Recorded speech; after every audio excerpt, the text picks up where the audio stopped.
Chapter 133. Reality proved that it was not easy to put on a show. Thea pretended to be a good girl for 3 days and pondered over the inscriptions on the necklace every day.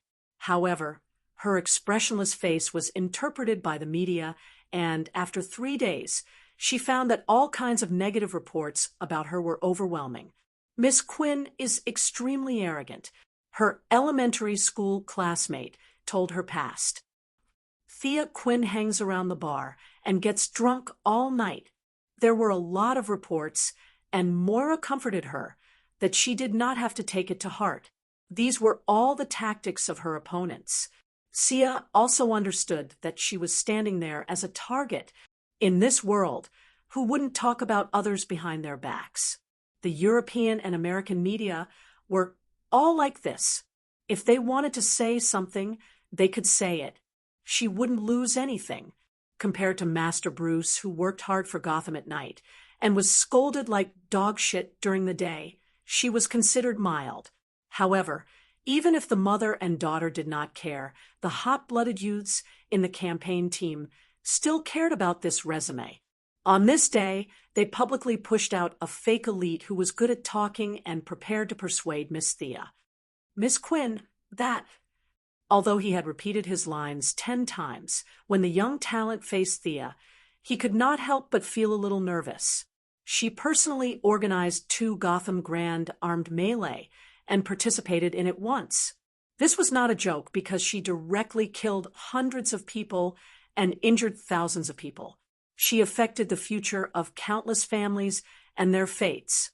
At this time, Thea's temperament leaned towards the cold and ethereal kind. Coupled with the deep transformation of her bloodline, she looked even more oppressive.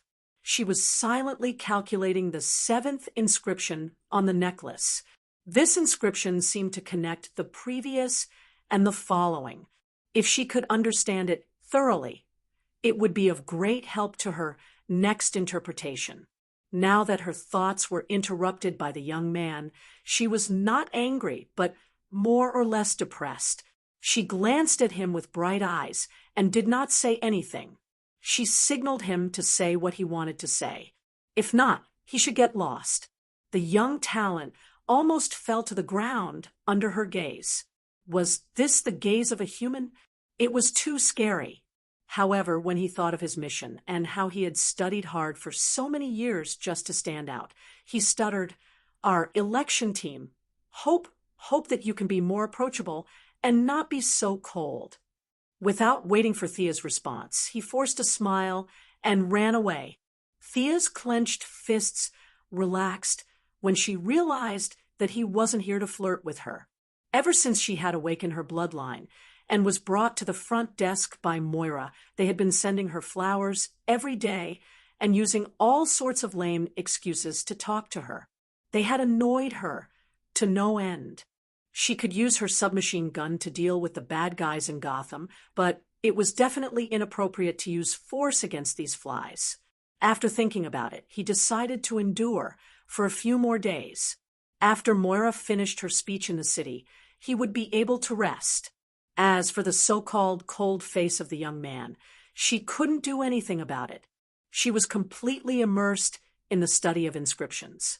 Although science couldn't analyze it at present, Thea thought it was also a kind of science. It was really impossible to make her laugh while thinking about it. This group of young people in the election office took it too seriously. In fact, this was all a process that had already been arranged by the higher-ups. In the city council, how many members did Old Ma control, and how many did Moira control? Although the Owl Court claimed to not leave Gotham, it could always influence some people. Finally, with the participation of the Heaven's Eye Society, almost 100% of the people agreed. How could it not be elected? The opinions of the voters stopped at the level of opinions. Once the election results came out, it would be whoever was elected. Things like calling a deer a horse happened every day in reality. Shaking her head, she collected her messy thoughts and continued to concentrate on her research. "Thea, you can take the car back yourself." I have to attend a banquet later." She finally had another day. Before getting into the car, Moira knew that she didn't like all kinds of social activities, so she gave her a day off and let her have fun. Thea was also disgusted with eating with those big-bellied successful people. They were a group of vermin with so much fat that even her arrows couldn't penetrate them. Knowing that she didn't have to suffer, she happily hugged her mother. She declined the bodyguards following. This kind of bodyguard looked tall and strong, but she could beat 10 of them with her bare hands. If she carried a weapon and used all her magic power, no matter how many people came, they would all die. Before getting into the car, she looked around and found that there was no one under the car. Then she turned on the engine and drove away. She couldn't help but be careful.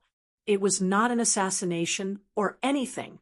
The main thing was that the tabloids were too crazy. 2 days ago, when Thea was about to get out of the car, she found a man in black lying under her car in an instant. At first, she thought it was a scammer. In fact, she found out that it was a paparazzi from a gossip magazine. He didn't want to assassinate anyone. He just wanted to take pictures of the scenery under Thea's skirt when she got out of the car. Thea, who knew the truth, was so angry that her face turned pale. It was not appropriate to kill him directly. She could only beat him up and teach him a lesson.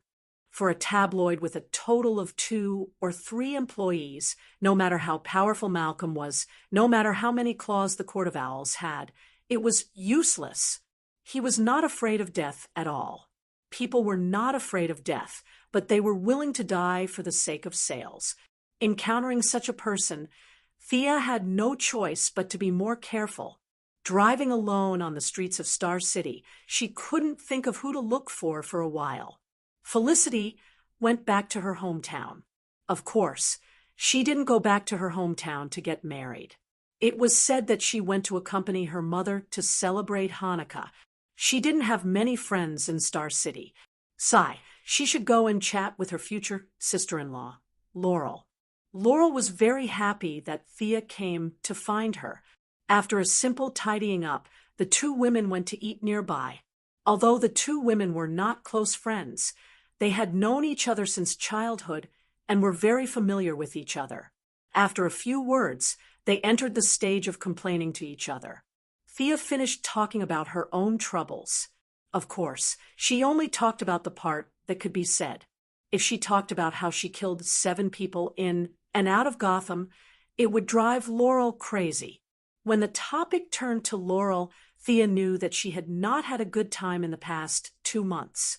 Thanks to the large number of jobs provided by Moira, the security in the slums had achieved a rare peace.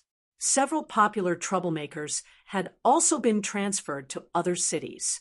With no one taking the lead and no one causing trouble, coupled with the fact that everyone was busy with their new jobs, no one came to Laurel's law firm to file a lawsuit.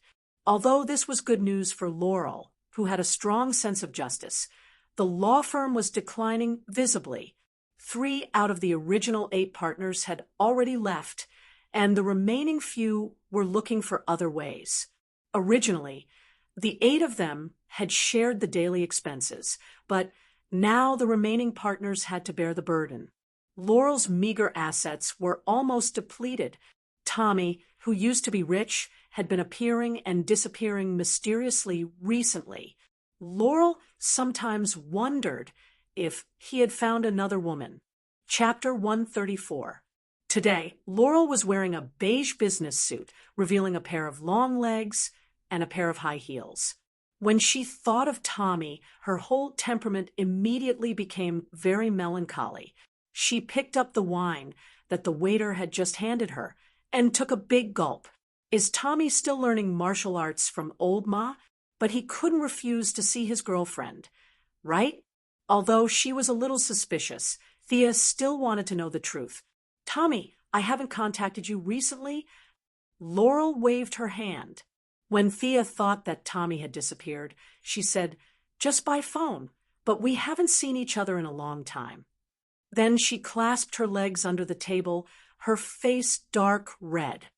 Thea's perception had evolved into psychic power, so she was more sensitive to changes in the surrounding environment. Laurel's sudden heartbeat didn't escape her notice, but it was obviously not a sign of poisoning, but a sign of yearning.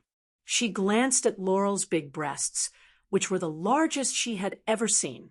She estimated that they were at least D-class. How could she comfort her when she was so dissatisfied? Should she go home and find a cucumber? That would be the end of their friendship. Laurel was unconsciously tempting the underage girl. Under the influence of alcohol, she told Thea a few interesting things about her relationship with Tommy. When a man and a woman encountered something interesting, they would definitely go home and do something more interesting. She inevitably told Thea about how long Tommy lasted and what positions he liked. Thea didn't feel awkward at all. She had always been calm about her mother finding a boyfriend, so it wasn't a big deal to have a brother who was related by blood. She just felt that Tommy didn't have enough energy to deal with Laurel and was very passive. What about Oliver? What was it like when you were with him? Thea asked with bright eyes. Oliver. Laurel put her hands together as if she was reminiscing. She couldn't help but smile. He was very gentle and strong. It was always fun to be with him. Thea rolled her eyes. See, this was why Oliver had sex with all the women in the series except for her, who was his biological sister. The problem was that he was strong. He was really good at it. And always fun meant that he had a lot of tricks and could adapt to different situations. Thea glanced at Laurel again. It was no wonder that the two of them were a perfect match. No wonder Laurel began to waver as soon as Oliver returned to the city. Tommy's body was not as good as Oliver's. At this time, Thea had already planned to finish the election phase and rush to Purgatory Island. No matter what Oliver thought, at least she would give him a chance to go home. At the same time, she could also save Yao Fei's daughter, Shadow Yao Dong. She was one of the few girls in the movie who had an indescribable national temperament. Thea had a good impression of her and was prepared to change the ending of her tragic death. In addition, Thea inadvertently glanced at Laurel. Her sister, Sarah Lance, should also be on the island. If there were no accidents, they would all be pulled back. Thea, do you have a boyfriend? Have you tried? Laurel was obviously a little drunk. She suddenly felt that it was a little unfair for her to be the only one saying it. You have to say something. If you don't do well, I can teach you. She unconsciously sounded like a senior imparting her experience to a junior. Sigh. Thea instantly understood what she meant and covered her face a little. I can scare you to death when I entertain myself. Do you think my doppelganger technique is a joke? The same body, the same thoughts, combined with the pleasure from different perspectives, the sensory stimulation is double. Let me tell you, I'm afraid of myself when I'm dirty.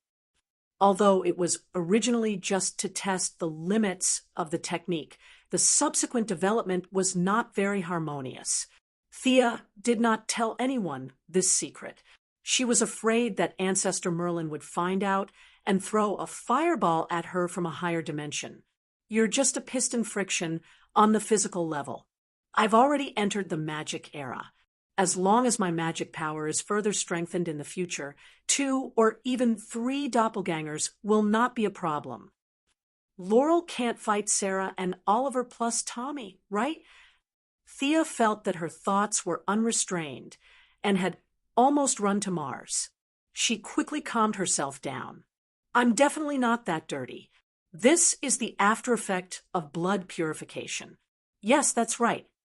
She was about to make up a fake boyfriend to deal with Laurel. Bang! Bang!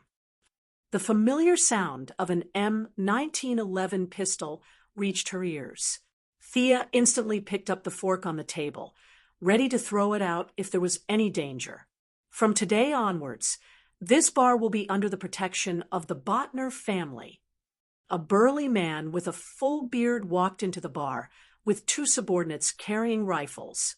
Seeing that his deterrence had worked, he looked around with his bell-like eyes, looking for a target to further establish his power. How melodramatic. This guy is collecting protection fees, right? Sia didn't want to get involved in this kind of trivial matter, so she secretly cast a spell. This spell was modified from the Dream Invasion spell and could reduce one's presence to a certain extent. As long as it wasn't a blood feud, it could be ignored.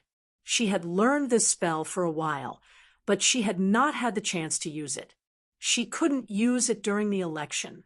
If a living person stood in front of everyone, it would be useless no matter how hard she tried to reduce her presence. Thea drew two inscriptions in the air with her finger and silently recited the spell. She felt that a small part of her magic power disappeared. Thea knew that the spell was successfully cast. Now she could see the effect. "You come here." The burly man with a full beard did not pay attention to Thea. He grabbed a boy dressed as a waiter next to him. With a grim smile, he said to the boy, "Which family did I say I was from? Repeat it." The boy was scared silly. Who would remember which family you are from? He tried hard to recall, but fear filled his brain. He trembled all over and just couldn't remember. His reaction was in line with the bearded man's plan. He was going to make an example of him and deepen the impression of these people. He raised his wrist and pointed the gun at the waiter's head. "Can't remember?" "Ha ha." Looking at the bearded man with a full mouth of yellow teeth, Thea was a little disgusted. These guys were the newcomers of the Botner family. They were too unruly and barbaric. She had a pistol in her handbag. With her speed, killing these three guys would be a piece of cake. However, there were so many people on the scene. If she rashly shot, the follow-up would be very troublesome. It might even affect Moira's election to a certain extent. Seeing that the waiter was about to die on the spot, what should she do? She hated it in her heart. The heroes of Star City were really not good at learning from the advanced experience of other cities. Why didn't any masked hero stand out? Chapter 135. "Be careful and don't come out," Laurel whispered to Thea while she was secretly hating the fact that Star City didn't have a hero. After that, he didn't care about his weak strength anymore. He stood up fearlessly and shouted, "Stop!" For a moment, Laurel became the focus of everyone. Thea almost fainted. Sure enough, she wasn't a pure hero of justice. The valiant and high-spirited person next to her was. Thea looked at Laurel with disappointment. Could the self-defense fighting skills taught by your father be enough to deal with these three gangsters?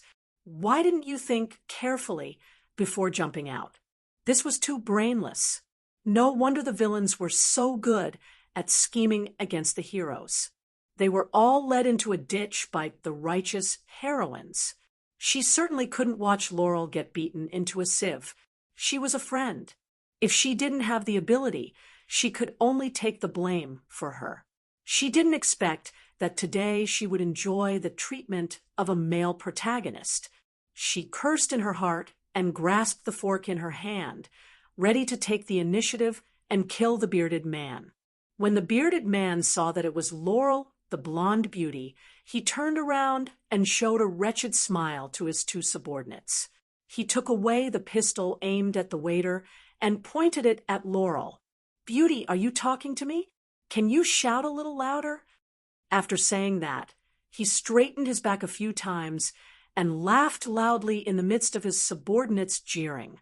This scum. Thea shifted her gaze from his eyes to his mouth. She would use this fork to teach him how to speak. Laurel wasn't the future Black Canary. At this time, she had just graduated from university and started working. It could be said that she was a very immature newcomer, facing a gangster with a gun. Her legs unconsciously trembled, but she still held on and looked at the bearded man without showing any weakness. The bearded man was a little dissatisfied when he didn't panic like he had imagined. He was ruthless in his heart and was ready to fire at Laurel. Now was the time. Thea was ready to strike, but just as the fork was about to leave her hand, her powerful spiritual power sensed the abnormality, and she couldn't help but withdraw it. A dark black arrow pierced into the bearded man's shoulder. The shot that was originally aimed at Laurel was unexpectedly off target. Who was it? Nowadays, other than her, there were other people who used bows and arrows. Sia hurriedly looked in the direction where the arrow had come from. She almost bit her tongue when she saw it. The newcomer was of medium build. He was dressed in black and wore a black hat that covered most of his face.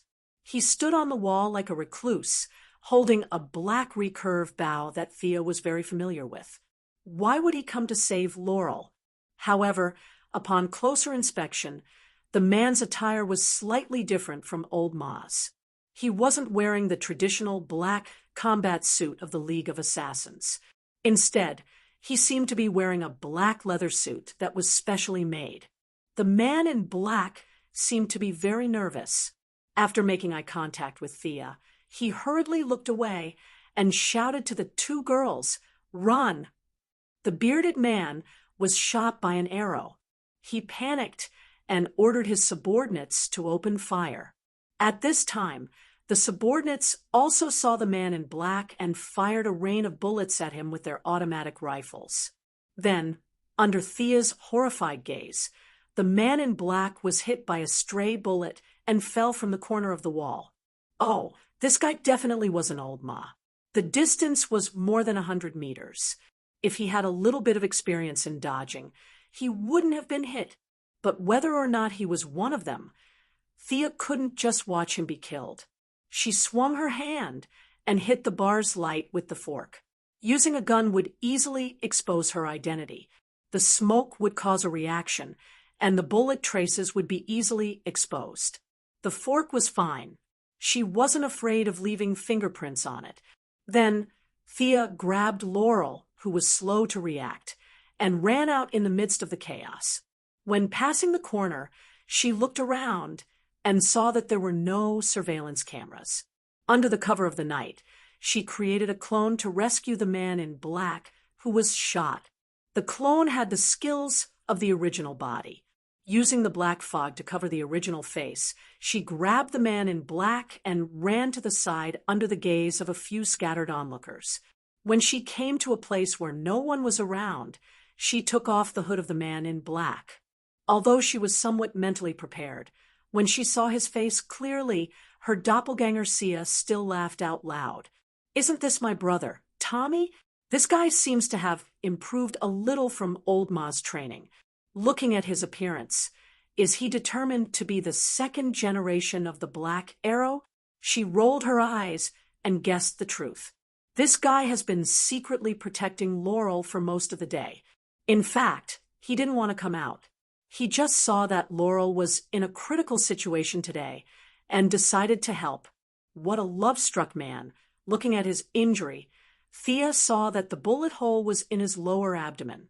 There were no conditions for surgery nearby, so she could only carry him back to her secret base.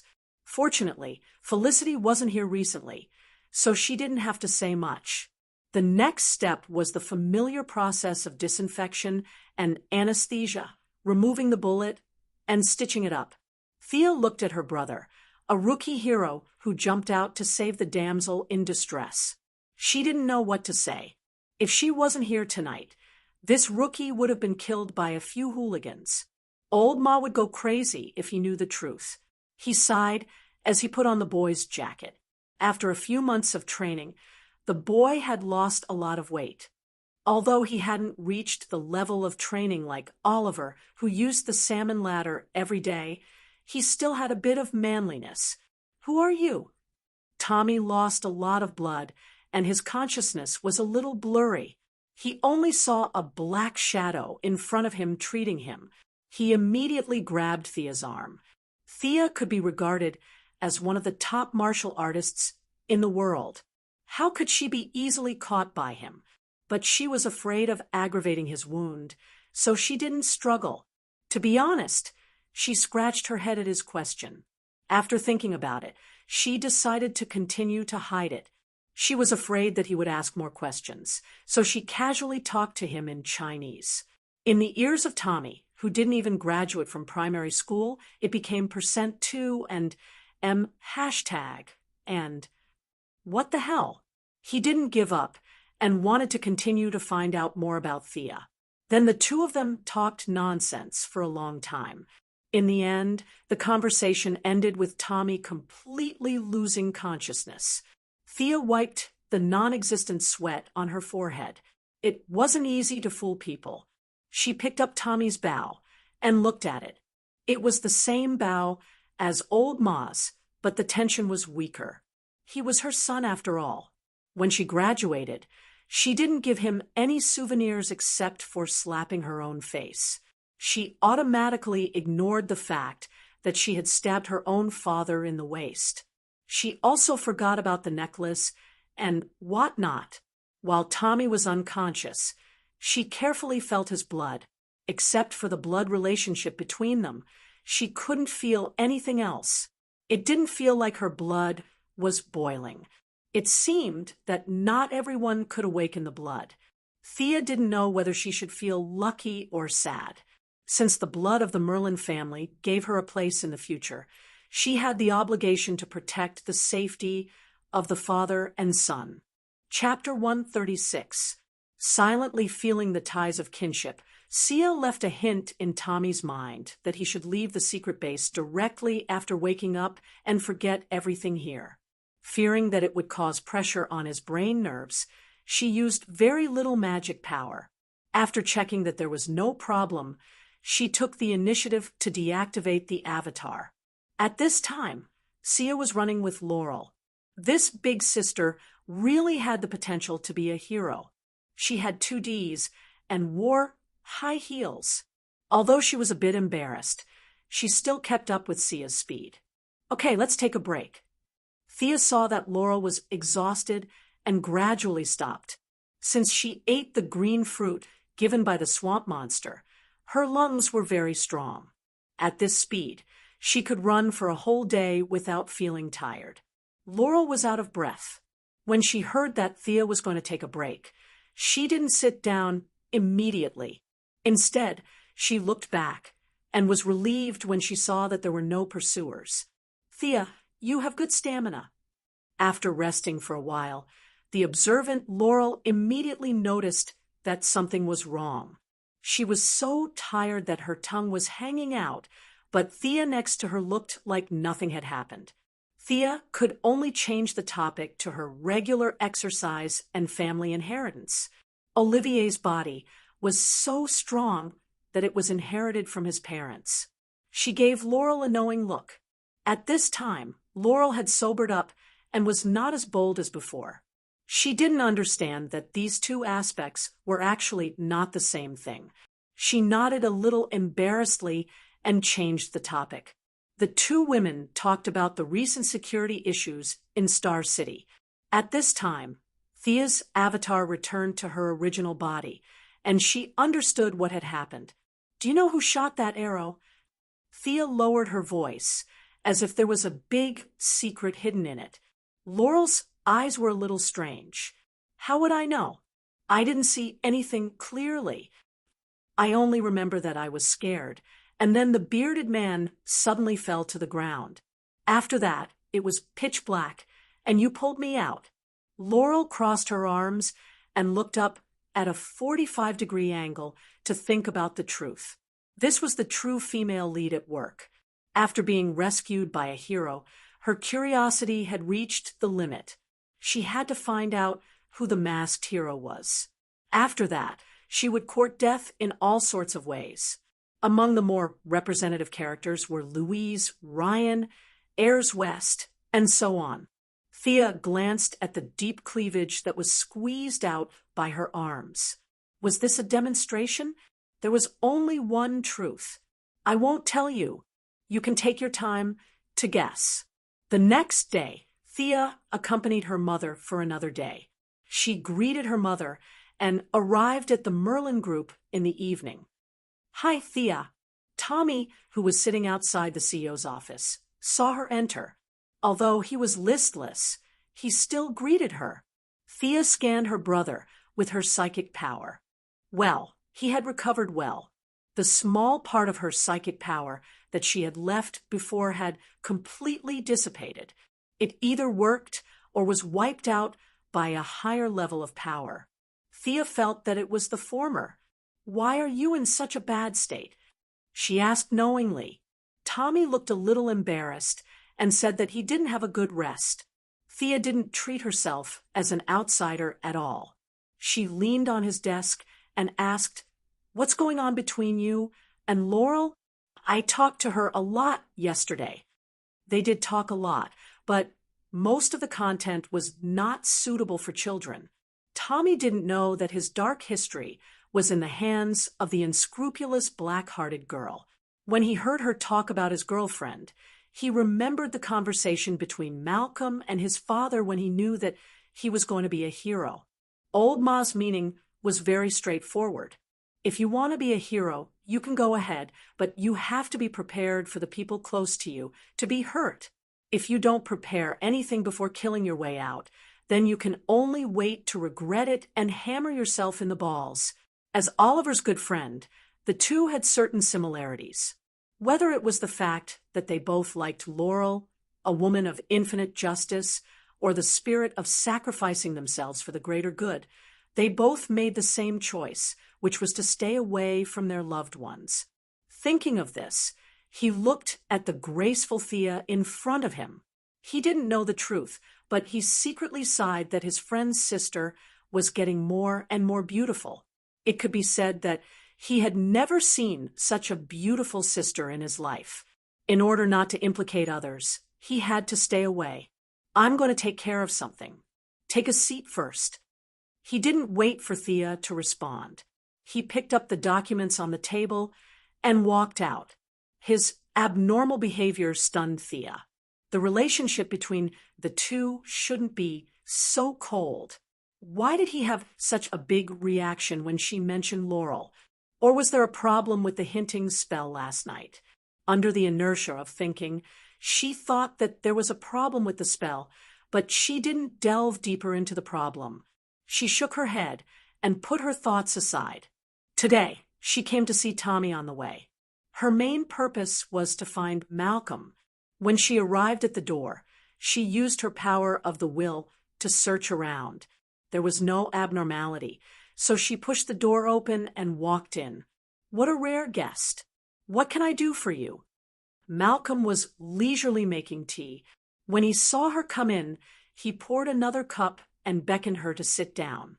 Thea considered her words and took out the necklace around her neck. "This is what you gave me." Malcolm thought that she was going to return it to him, so he quickly said with a smile, "It matches you very well." Of course it matches. Thea had already checked that Malcolm didn't have the basic requirements for blood awakening. Returning the necklace to him was like throwing money into the water. The level of this magic equipment was beyond her imagination. After studying it day and night, she only understood the first 7 inscriptions. She couldn't deduce any more with her own strength. So today's trip to the Merlin Group was the reason why she came here. "Do you know the origin of this necklace, or how it came to be in your hands? Can I ask?" Malcolm's pupils unconsciously shrank. This topic was a little out of his expectations, but he didn't take it seriously. He laughed in his heart that Thea was still young and impatient. He slowly poured the tea. "Is there a problem with this thing? Don't worry, drink the tea and tell me slowly." How should she put it? Thea thought for a long time, but didn't know how to start. It seemed that she had to reveal some of her trump cards. Before she came, she had thought about this problem. She had dragged Solomon Grandy for several hours during the battle in Gotham. There were thousands of witnesses, and most of them were Malcolm's eyes and ears. She had to tell the truth. Fortunately, although Malcolm was a bad person, he had a good character and was not heartless. He was still very good to his children. In the original plot, He smiled and generously faced death for Thea. From a father's point of view, he was far more humane than heroes like Oliver Diggle. Thea shook her shoulder, and a big change took place right in front of Malcolm's eyes. A translucent figure walked out from her shadow. In less than a second, the facial outline of the figure gradually became clear. Puffed, Malcolm was holding a cup of tea, full of the aura of a master. When he suddenly saw Thea standing in front of him, he couldn't help but spit out the tea in his mouth. What's going on? Old Malone didn't care about his appearance anymore. He stood up in a panic and looked at the shocking scene in front of him. This is the adventure I had in Gotham. This is why I came to find you.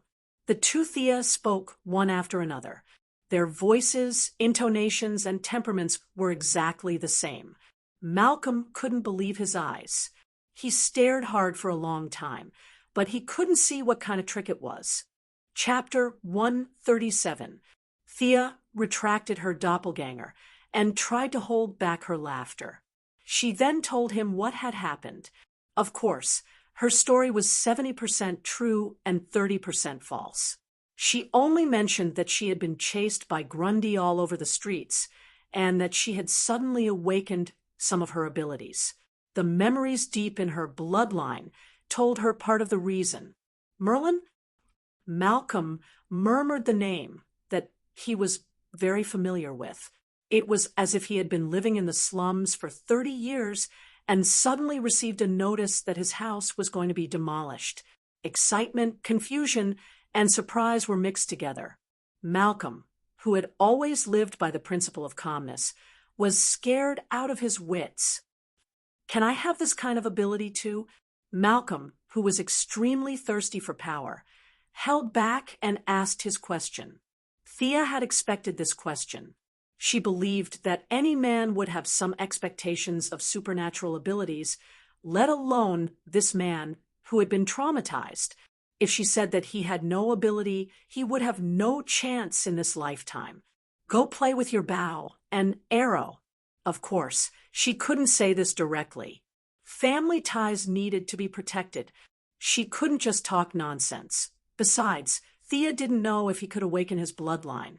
Just because she couldn't feel it didn't mean that it didn't exist. Just like in the cultivation world, she was considered to have above-average double spiritual roots. She could build her foundation with a little luck. Old Ma and Tommy were similar to mixed spiritual roots.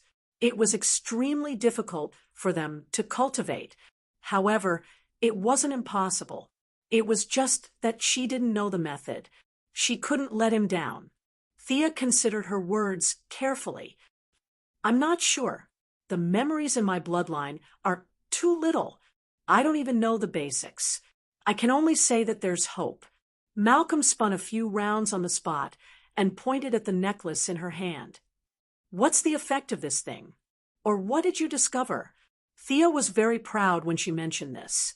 She had at least figured out a small part of it.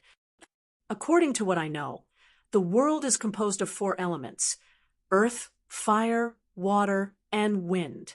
After the creation of the world, light and darkness were added. This necklace contains the power of wind and water. My personal attribute is more towards fire and wind, so I can only decipher the content of wind. Malcolm crossed his arms and listened to her talk with drooping eyelids. Wasn't the material world made of atoms? Won't your physics teacher beat you to death? But considering the frightening cloning technique just now, he didn't say anything and waited for her to continue. The main bloodline of the Merlin family is of the wind attribute, so this part is explained most clearly in the memories. I'll let you experience it. Thea grabbed the necklace with her left hand and drew a complicated inscription in the air with her right hand. The spell's complexity was beyond her ability. It took her 30 seconds to complete the 7 runes.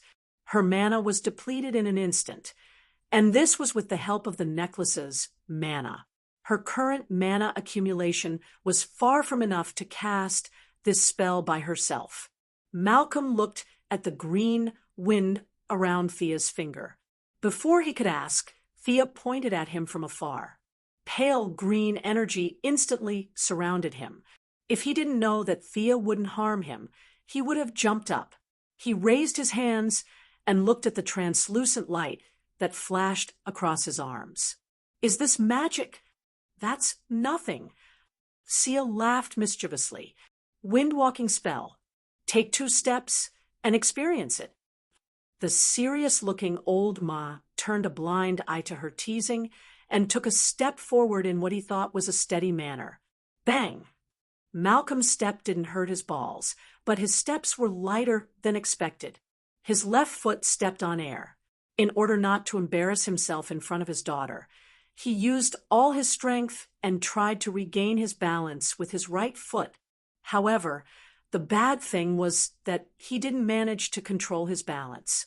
Like a rocket, he crashed into the ceiling 5 meters above the ground, making a loud dong sound. Malcolm rubbed his head and felt that his face was distorted by the pain. Looking at Thea, who was happily beating the floor, he felt depressed. Fortunately, he was indeed extraordinary. After moving around a few times in the room, he gradually familiarized himself with the changes in his body. So light, I can barely feel the weight of my body. At this time, he was running quickly in the spacious CEO's office, occasionally running a few steps on the wall. This was something he couldn't do before. This made him yearn for this power more and more. How long does this spell last? Old Ma ran happily, a smile appearing on his usually gloomy face. This speed is too slow. Won't you go crazy if you see the flash? Thea expressed her disdain for her father's curiosity. It works on me for about half an hour. I don't know if it works on you. Why is there a difference? Old Ma couldn't help but think. Could it be that his talent was particularly poor, so the consumption of magic was high? In fact, his guess was not far from the truth. Thea didn't prepare to explain it in detail. She vaguely said that the spell was like this, and that if he was angry, he could bite it. 15 minutes. Thea observed that the green light on Malcolm's body had completely disappeared. It seemed that the spell's duration would be reduced by half when it was used on someone other than the original body. Thea naturally went into today's main topic. I'm not here to ask you to perform. Do you have any specific clues about the Merlin family? Do you have any records about the inheritance? Malcolm was more anxious than Thea after experiencing the wonders of magic firsthand. He racked his brains.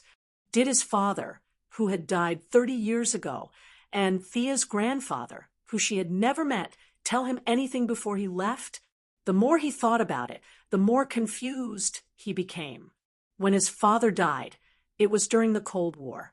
The American economy was in a slump, and Thea's grandfather only taught him the craft of shoe repair. He didn't care about it at all. After that, he went to see. Damn, would there be any clues about the inheritance?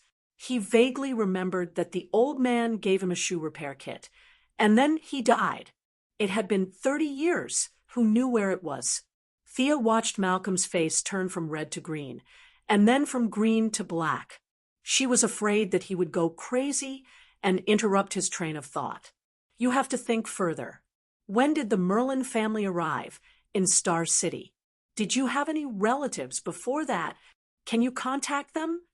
Her barrage of questions brought Malcolm back to reality as he tried to figure out where the shoe repair box was.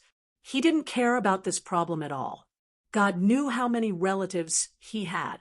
How many in America? There were at least tens of thousands of them. What about Europe?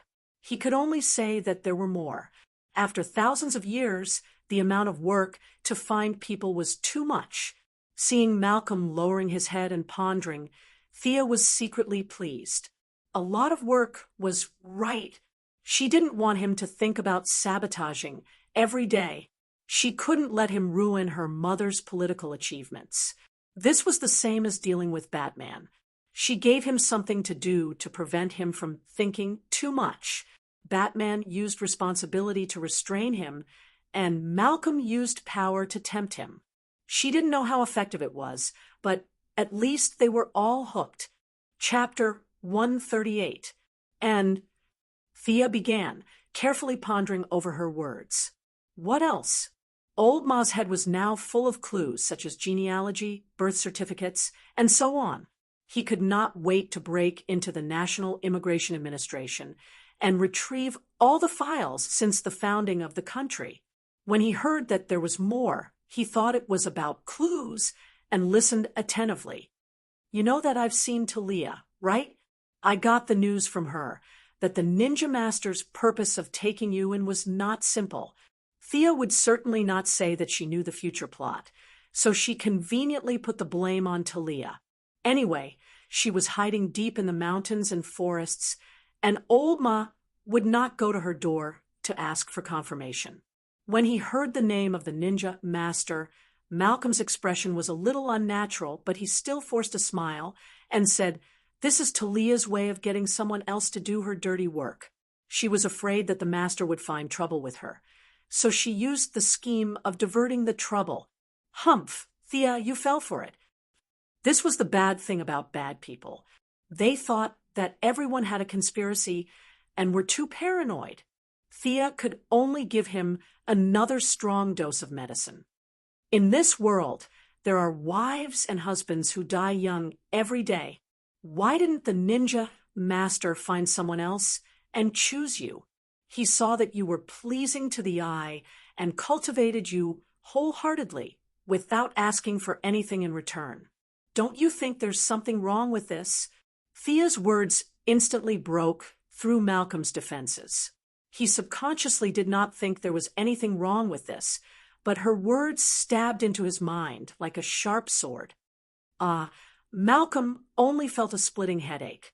Countless thoughts rushed into his mind, and large pieces of memory fragments were constantly reorganized and shattered. A large number of sealed memories rushed into his mind. In order to support himself, he could only hold on to the desk with trembling hands to prevent himself from falling. What's going on? I just said it casually. Why is there such a big reaction? Thea was confused. She wanted to help, but she really did not understand what was going on. She could only watch from the side, worriedly. After a full half an hour, Malcolm's tightly knitted brows finally relaxed. He let out a long breath and said, "This old man, he plotted against me." Who? The Ninja Master. He had hypnotized me a long time ago. No wonder I didn't think of such an obvious flaw.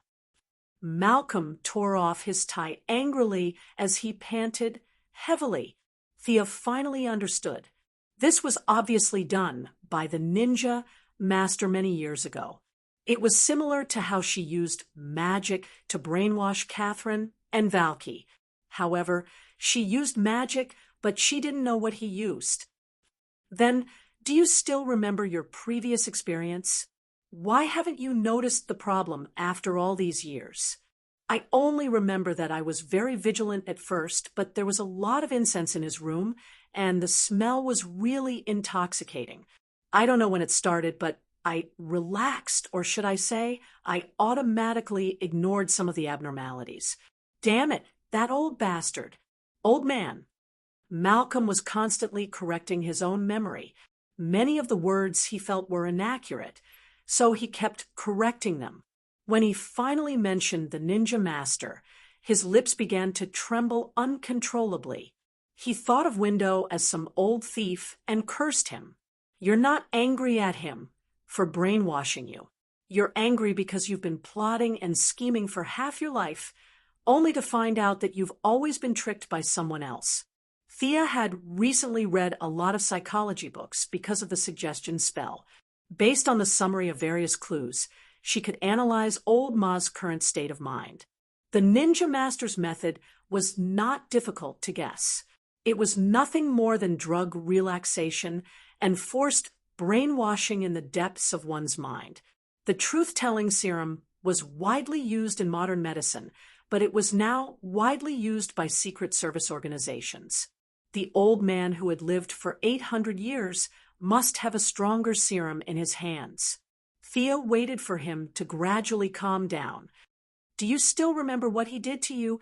Malcolm thought for a full 5 minutes before he said with uncertainty, I don't think there's anything special about it. When we first arrived in Nandarbart, he handed me his sword and asked me to cut my palm and swear to join him. At that time, I didn't know any martial arts, and I only felt dizzy. I always thought it was because I had never seen blood before. Could it be? As Malcolm continued to recall the details, Old Ma's eyes grew bigger and bigger. Many clues that he had ignored in the past surfaced. With his intelligence, he immediately found the problem. As he paced around the office, he recalled all the details one by one. That sword of his, other than when I joined the gang, has never been unsheathed. Usually, he only uses ordinary weapons for practice. I always thought that he valued my identity as a billionaire. Thea whistled softly. That sword seemed to be very powerful. It was hard to tell whether it was a magical weapon, but it was definitely not an ordinary one. In the original plot, Thea was also stabbed by this sword, and then her talent plummeted. Should she take revenge?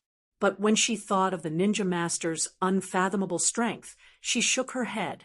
She still needed to think at length. Malcolm had recovered some of his former vigor. Was my bloodline destroyed or taken away by him? This was the question he was most concerned about now. Although he already had the answer in his heart, he still wanted to confirm it with Thea. Seeing that he was going to be more and more miserable in the future, the answer was inevitable. But this could not be said directly. Thea still had to give him some hope. My talent allows me to summon an exclusive unicorn from the upper space. As long as the unicorn reaches adulthood, I can merge with it. After that, I can use a lot of light spells and a lot of healing spells. I don't know how effective it is, but it should be able to repair the damage. Thea's words were so ambiguous that Malcolm felt as if his worldview had collapsed the entire night. What kind of nonsense was this? Unicorn? Anyway, his worldview had already collapsed, and he was not afraid to be more shattered. He asked, Can you summon it for me to see? Could she summon it at night? Thea had never tried it before. With an experimental mentality, she summoned it once. The little unicorn, who used to be at her beck and call, only appeared in front of the two after a full 5 minutes of white smoke. Feeling the discomfort of the night, it sent Thea a message that it was not in a good mood. Thea hugged the unicorn and gestured to Malcolm. Recently, she had been helping Moira with the election every day, participating in all kinds of square activities and civic gatherings. Thea had been basking in the sun a lot. At this time, the little unicorn had grown a lot and was no longer the size of a palm. Sensing its displeasure, Thea could only hug it with both hands as if she was coaxing a child. Sensing that there were outsiders nearby, the little unicorn poked its head out of Thea's arms and saw Malcolm not far away. Bah, bah, bah. It spat fiercely at Malcolm, who had a dark expression on his face. Ha ha. Thea laughed awkwardly and quickly comforted the cute pet. She sent the little unicorn back to the different space under Malcolm's gradually darkening face. Chapter 139. Malcolm's face was extremely ugly. He pointed at the place where the little unicorn disappeared and asked softly, My bloodline can't summon this guy, right? Thea shook her head. Getting a different answer from everyone, Old Ma breathed a sigh of relief. He didn't want such a stupid thing to follow him every day. A little girl might think it was cute, but he, a man in his late 50s, couldn't stand it. It was too weird. If he had to summon such a thing every time he fought, he would rather continue to practice archery than have this bloodline. He couldn't afford to lose face like this. Thea spread out her hands. As you can see, it's still young. It will take at least 2 years to reach adulthood. Whether or not it can repair the bloodline can only be determined by then. The unicorn was not just young, it was too young. 2 years was under the premise that Thea risked her life to bask in the sun. Of course, there was not only one way to become stronger. She could continue to dig deeper into the power of the bloodline and increase the speed of purification. She could also absorb more sunlight per unit of time and increase the efficiency of conversion. Fortunately, she was now somewhat similar to Superman. She couldn't get tan no matter how much she basked in the sun. With this kind of physique, as long as she persevered, there would be a day when she would succeed. Basking in the sun was relatively reliable. She just had to find a beach and lie there. Whether it was the Quinn Group or the Owl Court, they both controlled a lot of private beaches. Absorbing moonlight was a pain in the ass. Who would lie outside in the middle of the night instead of sleeping? It was too illogical. Anyone would be able to see that there was something wrong with you, or that you were a little crazy. Thea scratched her head at the thought of strengthening in this aspect. She threw a basket of problems to old Ma. These were long-lasting troubles that would take him 8 to 10 years. Presumably, he didn't have time to think about the plan to destroy the slums in Star City. Thea told him not to let everyone know and attract the attention of the ninja master. She walked out of the Merlin group while humming a song. Malcolm watched Thea walk slowly into the elevator and disappear from his sight. Originally, he wanted to destroy the slums because he had no goal in life and purely to vent his anger. But now, Sia had thrown him a big pie, and the conceited Roland's desire for power once again crept into his heart, especially when he learned that he was tricked by the ninja master like a fool. This made him furious. Ninja Master. He whispered the name that terrified him. He knew that he was suppressed in all aspects, be it martial arts, intelligence, or intelligence. He said that Thea was a natural warrior. But wasn't he the same? He was a lone wolf. Even if he was facing a lion, he would still dare to take a bite out of it. He had founded the Merlin Group on his own. At first, the group operated shipping. Today, the entire group had transport points and storage centers in 23 ports in the world. It could be said that his intelligence network was not inferior to anyone else's. However, this task was also extremely difficult. For thousands of years, there was no family planning in Europe and America. Children were born freely. Now, it was really unknown how many direct descendants there were. Those who kept the surname Merlin were easy to find, but what about those who changed their surname midway? Their descendants would be cut off, but what about those who handed over their inheritance to outsiders? The situation was too complicated. There were too many variables. Rubbing his temples, Malcolm looked outside the CEO's room. Tommy still hadn't come back. Malcolm didn't want to talk to his son about what happened today. Besides, he also felt that his son wasn't very capable. His only merit was his diligence. It wouldn't be good for him to come into contact with these things too early. He couldn't count on the father-son pair. Thea was right to remind him to be careful. This meant that he would have to spend a lot of energy to handle this matter personally. He couldn't use his subordinates, so he could only rely on a few of his confidants and himself to investigate in secret. Thinking of this, even a strong-willed person like Malcolm was a little shaken. The workload was so huge. Could it be done in 10 years? He didn't know that his father had suffered a psychological damage, but his indomitable willpower had saved him. Thea was happily packing her luggage. She had already reported to Moira. Of course, she didn't say that she was going to find her brother. Her excuse was that she was going to Hong Kong for a vacation. Whether it was bringing Oliver back or rescuing Shadow, Yao Dong, it would take a lot of effort. Oliver was such a stubborn person that it would be difficult to convince him if she didn't reveal her identity. As for Slade Wilson, nicknamed Death Knell, And the guy who killed Moira in the future, Thea didn't know how to treat him. Oliver regarded him as a close friend. The two of them had been entangled in a feud for 10 years. In the end, they still couldn't settle it, although her mother was alive, and well, Thea was still very unhappy with him.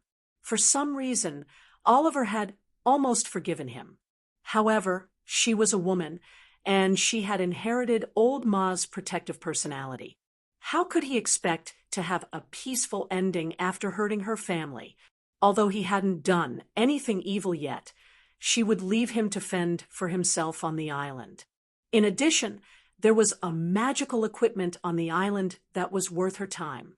She remembered that in the 4th year of the original plot, Constantine found it with Oliver's help. It was an ancient Egyptian treasure, the Orbuf Horus. Although she didn't understand how an Egyptian magical equipment came to the East, Thea believed that if Zach Kong was interested in it, it must be something good. As for the evil god statue that Damien Dark got later, Thea politely declined. It was useless. The statue had magic power, but it was useless without it. It was too trashy. As long as she pulled Green Arrow away, the statue would stay in the cave obediently. There was no need for her to touch it. The location of Purgatory Island in the TV series was vague. It said that it was in the North China Sea, but the map showed that it was in the east of Honshu, Japan. They were about to reach the Kamchatka Peninsula. How could it be in the China Sea? The news media must be stirring up trouble for some ulterior motive. Then they said that it was in the South China Sea on the route from Germany to Hong Kong, and that they were going to set up some kind of missile interceptor. The information was so confusing that no matter how good one was in geography, they wouldn't be able to figure out where it was. Thea had done her homework. She checked the location of the Queen's crash and checked the hydrology and ocean currents at the time. She barely managed to draw a rough area. She ordered the Court of Owls to prepare a helicopter for her in Hong Kong. She learned how to pilot all kinds of modern equipment from Batman. Although she wasn't proficient, flying safely wasn't a problem. Moira was also somewhat immune to her running around the world. If you want to go, then go. Thea checked in her weapons and arrived in Hong Kong on time that night. The familiar Chinese characters, the familiar skin color, but the person was no longer the same person. Thea wanted to find Yao Fei's other daughter, Yao Mei, but the court's influence here was weak, and the few contacts were not very effective. Thea could only give up and let Shadow find Yao Mei herself. She vaguely remembered that the Sky's Eye Society had a huge base here. Thea was very low-key and didn't attract anyone's attention. That night, she flew a specially prepared helicopter into the vast South China Sea. Chapter 140. There were as many small islands in the South China Sea as there were stars in the sky. It was too difficult to find them. Thea's actions could not be exposed. She was limited by fuel. For the first 2 days, she had to return to the port on time, whether it was refueling, accommodation, or comfort in the city. For the next 2 days, she was too lazy to fly back and forth. She added 2 more fuel tanks. During the day, she hid on the island to bask in the sun. She summoned the little unicorn to keep a lookout and went out to look for people at night. She had to avoid the patrol boats, fishery administration boats, and maritime boats on the sea. It was very tiring. I'm so sleepy. Miss Sia wandered around like a thief every night, so she was naturally lethargic during the day. Looking at the little unicorn running around with its 4 little hooves in the distance, the unicorn was very satisfied with the fresh air and sunshine on this island, and had a lot of fun. Thea suddenly thought of a problem. She said in her heart in a tone of seduction, "Come here, come here." Theoretically, they could communicate with each other without any problems. However, the little unicorn was too young now. It could only convey some thoughts like it was hungry and comfortable. Thanks to the strong sun these days, the little unicorn had grown bigger. If it used to be the size of a palm, It was now the size of a foot. The little unicorn jumped happily in front of Thea. It thought that she was going to give it something to eat. This little guy was not picky. 2 days ago, it ate the squid Thea bought at a roadside stall in Hong Kong, happily, looking at the little unicorn who was shaking its head and wagging its tail to flatter her. Thea rolled her eyes. She quickly grabbed the little unicorn's 2 front paws and lifted it up. Her eyes quickly scanned its lower body. It's a little princess. That's good. If it's a male, it'll be awkward to put it together. The little unicorn kicked her with its 2 hind legs. However, it was too far away and could not do any damage. Thea quickly put it down before it was about to spit. She also stroked its mane. Whether it was useful or not, it was at least comforting. After confirming its gender, the rest was easy. I should give you a name, Thea thought while touching her chin. What? You have a name? No, I have to give you a name. Thea declared her sovereignty domineeringly, but she couldn't think of a good name because of her difficulty in naming. So, my daughter, the day you were born, the entire Lordaeron forest whispered the same name. Arthas, what do you think of this name? Are you happy? Thea couldn't think of a better name even after racking her brains. She slapped her thigh and decided to use this name. Ignoring the little unicorn's objections, he grabbed it up and threw it into the air twice. That was the end of the naming ceremony. She decided to let it play by itself. Sia found a place with plenty of light and continued to sleep. Day and night, night and day. Hard work paid off. Sia finally saw the large island in front of her at dawn on the 7th day. It's really hard to find. No one told me that there are such thick clouds around this broken island. Thea was a little depressed. She had flown over this area before, but the thick fog made her automatically ignore it. It wasn't until this morning that she found traces of the island under the fog. The half-moon-shaped island was densely covered with primeval forests. In the center of the island was a watchtower built by the ancient Han people. On the south side was a ditch where the submarine from the Foot Basin country in World War II crashed into the rocks. She repeatedly compared it with her memory. This should be it. Thea had no intention of getting her hands on the biochemical drug Miraculou. She didn't need the power that sacrificed her rationality, but she didn't mind taking a few bottles back for research.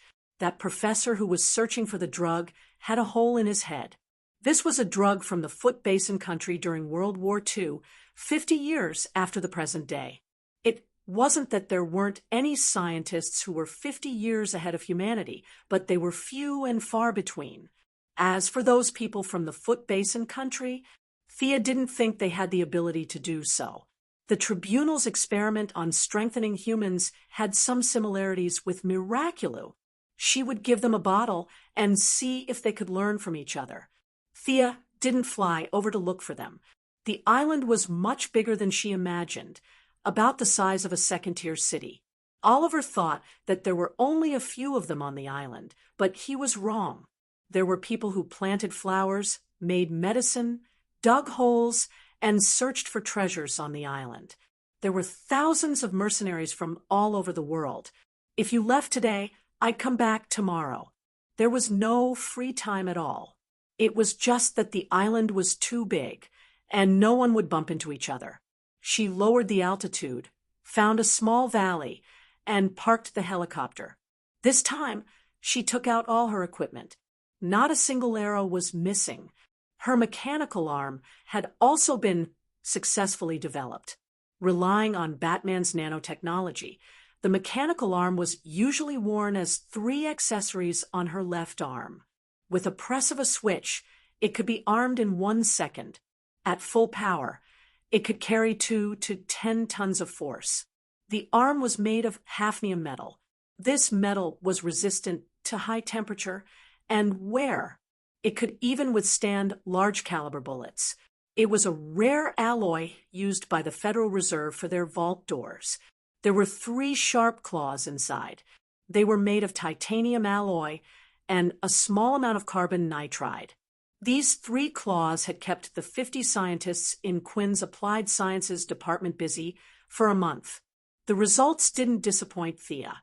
After many rounds of experiments, she hadn't found any metal that she couldn't cut other than those white dwarfs and neutron stars. She packed her luggage and made some camouflage for the helicopter. Even if she was discovered, she could fly back with the skateboard. It was just not as comfortable as a plane. She flew onto the skateboard. If she didn't have magic, it would be difficult. But now, she only needed to use a tracking spell to find Oliver, who was connected to her by blood. So far, the magical guidance was faintly discernible. It could only mean that the distance between them was far beyond the limit of magic detection. It's in the west.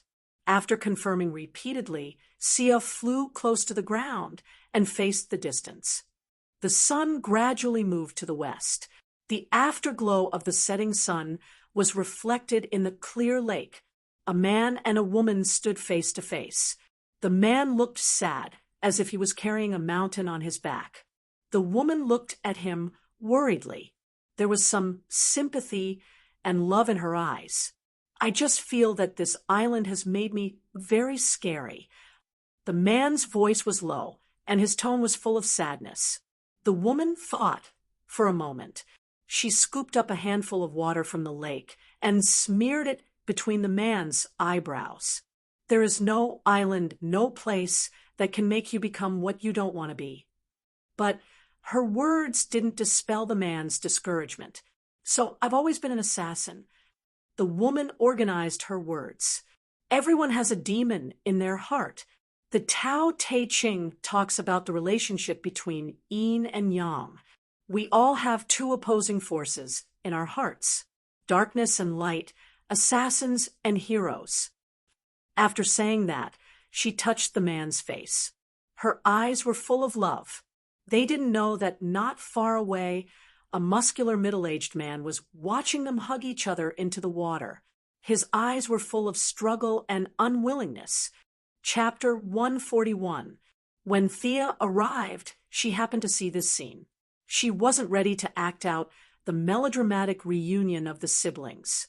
She wanted to test their abilities. She put on the hooded glasses. Although European and American face blindness was serious and people wouldn't recognize her if she wore a pair of glasses like Superman or Supergirl, she still felt that it was not safe. She used the black fog to cover her face. It was hazy, not to mention Oliver, who hadn't seen her for more than a year. Even old Ma wouldn't be able to recognize her now. It doesn't look right. Be careful not to get a needle. Thea's long-range infrared glasses instantly found the middle-aged man peeping in the forest. Without alerting the 2 below, she circled half a circle behind the middle-aged man and mocked him maliciously. The muscular middle-aged man was the future death knell, the current Slade Wilson. He was half teacher and half friend to Oliver, who was fighting with a woman in the water. Just as he was burning with jealousy, he suddenly heard the words behind him. Without thinking, he turned around and slashed down. Your swordsmanship isn't bad. Thea nodded. Slade wasn't a pure martial artist. He was a mercenary.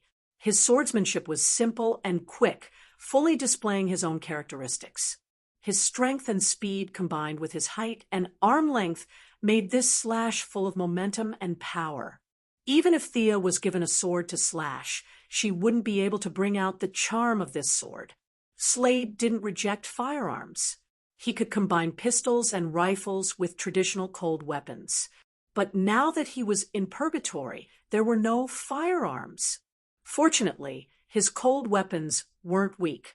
He was good at the Kali martial arts of the Philippines and had practiced this skill to the peak. His swordsmanship in Kali martial arts could only be considered average. It was still far from being profound, but this average swordsmanship was based on Slade's own understanding and rich experience. He could bring out 150% of it in battle. Thea was a little excited. With her current level of fighting skills, there weren't many who could be considered her opponent. She couldn't fly to Gotham every day to find Batman to practice. Today, she finally met this non-famous crosstalk actor. No, non-famous martial artist. She didn't use magic or mechanical arms. She only used her own martial arts to fight with him. Sia quickly dodged the attack, pulled out her sword, and stabbed at his throat with a backhand motion. Richard didn't expect this guy covered in black fog to be so strong and fast. He could only pull out the other long saber on his back and block the swift sword. "Who are you?" He was a little puzzled. How could there be such a powerful person on the island? Thea didn't pay any attention to him at all. The sword in her hand was like a snake as it pierced through several vital points on his body. Richard was a little annoyed that he didn't get the answer he wanted to hear. Taking advantage of his height and strength, he slashed left and right with his two swords and fought with Thea. Thea did not take the broad path of Batman. Of the 127 types of martial arts, she had only practiced a little more than 20. Although her IQ was considered top-notch, she had not reached the limits of human beings like Batman. Learning too much would only make her dizzy. Batman's method was only suitable for himself. Therefore, she had never practiced Richard's Kali martial arts. From the bottom of her heart, she looked down on the Philippines. What kind of top-notch martial arts could a broken country like that have? After exchanging a few blows, she relied on parrying to familiarize herself with his moves and to spy on Richard's flaws. As a veteran, Richard naturally knew what she was trying to do. However, it was not an exaggeration to say that he was old and strong. He used the entire set of swordsmanship back and forth twice. He had no intention of changing his moves. His two long sabers flew up and down, trying to finish off his opponent as quickly as possible. Thea found it funny. This set of swordsmanship was really ordinary. Even the creator of this set of swordsmanship was not as good as the current Richard. After all, this wasn't swordsmanship at first. It was a stick technique. In the remote forests of the Philippines, there was almost no iron ore. Sticks could be seen everywhere. Long sabers? She could only laugh at that. Now, the two short sticks had been forcefully changed into dual sabers by Richard. The power had not decreased. Instead, it had multiplied. But that was it. After experiencing the Great Battle of Gotham and being taught by Batman, she was now considered a top fighter. Although her ranking was definitely not among the top few, seeing that Richard was only using the same few moves, Thea began to use her strong martial arts foundation and her advantage in agility. She dodged left and right, trying to disrupt Richard's rhythm. Although Thea's swordsmanship was superb, she quickly found a flaw. Richard used his left saber to protect himself, while his right saber slashed horizontally at Thea's neck. This move was actually quite clever. However, Filipinos were short, so it was very lethal. Richard was tall, so this slash was a little too high. Thea shrunk her neck and nimbly dodged the slash. Without waiting for him to put away his saber, she turned around and held her sword with both hands, aiming the blade at the body of the saber. With a light shout, her sword cut through his long saber. Richard's hand suddenly became empty. He knew he was in trouble. His opponent was too cunning. She had been holding her sword silently. Now, she suddenly attacked and caught him off guard. He saw Thea's wrist tremble slightly, and the sword made a half circle, stabbing towards his eyes. "Stop!" a woman shouted. Although her tone was urgent, the gentle and delicate feeling in her voice was still lingering. Sia had long noticed her and Oliver rushing over. Although the two of them had the elegance of a mad scholar from the Wei Jin dynasty, at least they knew what kind of environment they were in. On the other side, Slade was shouting as he fought. Although this was his personal fighting style, He also had the intention of calling for help to form a team to fight Sia. When the two heard the commotion, they didn't know if the fight was over. They hurriedly ran over. Seeing that Richard was about to die, Shadow Yao Dong shouted. She drew her bow and tried to rescue Richard by surrounding him. She wanted to equalize the situation first. Faced with an arrow that was inferior to her in terms of strength and speed, Thea smiled. She used the stab to cut, forcing Richard to retreat. Then she turned around and aimed at the arrow. She reached out with her jade-white left hand and easily caught the arrow. "Who are you?" Shadow was in a sorry state. Her hair was wet, and she ran out in only her black underwear. She was a little worried about her mysterious opponent. Although she didn't know about the Assassin League, she had seen her father catch the arrow with her bare hands. She wondered if this person was her father's enemy. Thea looked at Shadow, who was only in her underwear, and found it funny. She couldn't help but glance at her little pigeon. Finally, she found someone younger than her. After all, she was surrounded by women like Laurel and Catwoman every day. Thea was under a lot of pressure. This girl in front of her had a well-proportioned body and smooth skin. How would she feel? She glanced at Oliver, who was beside her. To be honest, she was a little disappointed. Oliver's footsteps were sluggish, and his eyes were unfocused. Forget about the future Green Arrow. He couldn't even compare to Tommy, who was currently a rookie hero in Star City. Chapter 142. Actually, she had wronged Oliver. After all, Oliver had stayed on this lousy island for more than a year, spending every day with Yao Fei and Richard, the two old bachelors. Although he had practiced archery for a few days, as a young man, he had nowhere to vent his energy. Recently, old Yao had sadly passed away, and his beautiful daughter had come to teach Oliver archery. Although he felt a little sorry for old Yao's ardent expectations, it was always pleasing to see a beautiful lady replaced by a fierce old man.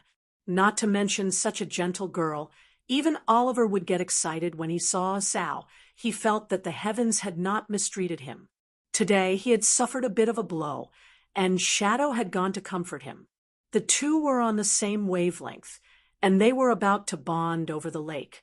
Just as the water reached the canal and was about to flow, Shadow heard Richard's shout. She hurriedly interrupted him, and the two hurried over to help. His mind was muddled, and his thoughts had not switched to the battle channel. He took out his pistol and assumed what he thought was a standard combat posture. He looked at Richard from the corner of his eye, waiting for his big brother to make a decision. Slade didn't hide anything from Sia. He gestured at the two of them to surround them. Sia felt that Shadow was only slightly stronger than the Union of Assassins, not to mention Oliver, who was a complete weakling. However, the three of them were still troublesome to deal with. Slade had a keen sense of the battlefield, and he was a rare master tactician. It would be embarrassing if he was countered by them. She looked at the time. It was time for the Een runes to recharge. She shook her shoulders. Under the three's shocked gazes, a clone that looked exactly like her walked out of the shadows.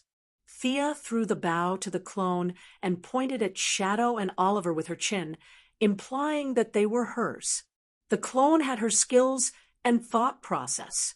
She sighed, knocked an arrow, and shot at the dumbfounded Shadow. "Let's continue." Thea didn't care if the three's jaws dropped. She picked up her sword and continued to beat Richard. Mutant. Although he had never seen it with his own eyes, he felt that the guy in front of him was very much like a legendary psychic because he had never heard of anyone who practiced martial arts and turned into two people. Thea did not deny it. "Guess as you wish. If Olivier and Shadow asked, I would explain. But you? Forget it." No matter how hard Slide tried to defend himself, he had not been injected with Miraculous, so he was still in the normal range in all aspects. Against a technical grandmaster of combat like Thea, he was having a hard time. Although he looked mighty and loud, he was actually using up a lot of his stamina. Thea diverted a bit of her attention to the other side. Her doppelganger's archery skills completely suppressed shadows. If it weren't for the fact that she didn't want to hurt her, she would have killed her long ago. On the other side, Oliver held a gun and found that no one was paying attention to him. He looked at the battlefield uneasily and wanted to help, but he felt that the situation on both sides was quite dangerous. So he hesitated. Hit this. This is my real body. Slide, who was at a complete disadvantage, was still very clear-headed. Although he had never seen a doppelganger technique before, his intuition told him to make the right decision, as expected of the master tactician who almost defeated the alliance. Thea couldn't help but admire him. It seemed that she shouldn't use this technique in front of the enemy next time. Facing Oliver's gun, she glanced at it indifferently. Although she was not afraid, she did not want to play dodging games. She loudly recited a famous saying from the Assassin League, "Guns are the toys of the weak." With a flick of her hand, she enveloped Oliver with dark mist. With the help of her recent diligent training, she could now cast this spell on her own, which originally required a dagger as a guide. With the help of the Enmark, she could cast it faster and more powerful. With the help of the Enmark, she could cast dark mist and suggestion instantly. However, if it was daytime, these two spells would be difficult to cast, and their effects would be weakened. The ancients relied on the sky to make a living. Now, she could use spells according to the time. It was a rare thing. Anyone would panic when their vision suddenly turned pitch black, and Oliver was no exception. "I can't see." Slade was shocked and shouted, "Calm down, don't shoot randomly." He was the closest to Thea, and Oliver had aimed in this direction before. He was afraid that Oliver would shoot him carelessly. In fact, he had underestimated the future Green Arrow. Not to mention her combat ability, her psychological quality was already showing the essence of a hero. This was Oliver's first time coming into contact with magic. After the initial panic, he quickly calmed down. He moved back and forth a few steps and found that his surroundings were still pitch black. He didn't know that Thea's magic had been slightly modified. Originally, it was cast at a fixed location, but now it was cast while attached to the enemy. The duration of the spell would be reduced by the target's body, but the effect was better. Hearing Slade's shout, Oliver also responded loudly, "I know I won't move." At least there was something good about him. Thea's impression of her brother improved a little. "Since you're so calm, the next spell won't scare you, right?" Hopefully, Thea drew a few runes in the air with her left hand. She aimed at Oliver's black fog, and a black light shot out. This was the only spell she had memorized from the pile of parchments in the Arcana realm. It was supposed to be a targeted spell, but after considering her own situation, she changed it into black fog immobilization. She could use the black fog on the target for a second time. First, her mana consumption was reduced by more than half. Secondly, the new spell circuit only needed to slightly modify the black fog immobilization. It was safe, fast, and could unleash the effects of her Een runes. Seeing that her spell was finished, Thea opened her left hand, aimed at Oliver, and clenched it. Oliver, who was fumbling in the dark, found that he had regained his vision. He was secretly delighted. It was not a good feeling to be blind. He decided to stay away from the mysterious person. "I can't mess with you, so I'll hide, okay? I'll go help the little beauty's shadow, okay?" But just as he was about to move, he was shocked to find that he couldn't move at all. Slade was about to call him over to help, but when he saw him gritting his teeth, he couldn't help but be stunned. Thinking of Sia's murmur just now, he was completely stunned. He was just a mercenary now, not a death knell in the future.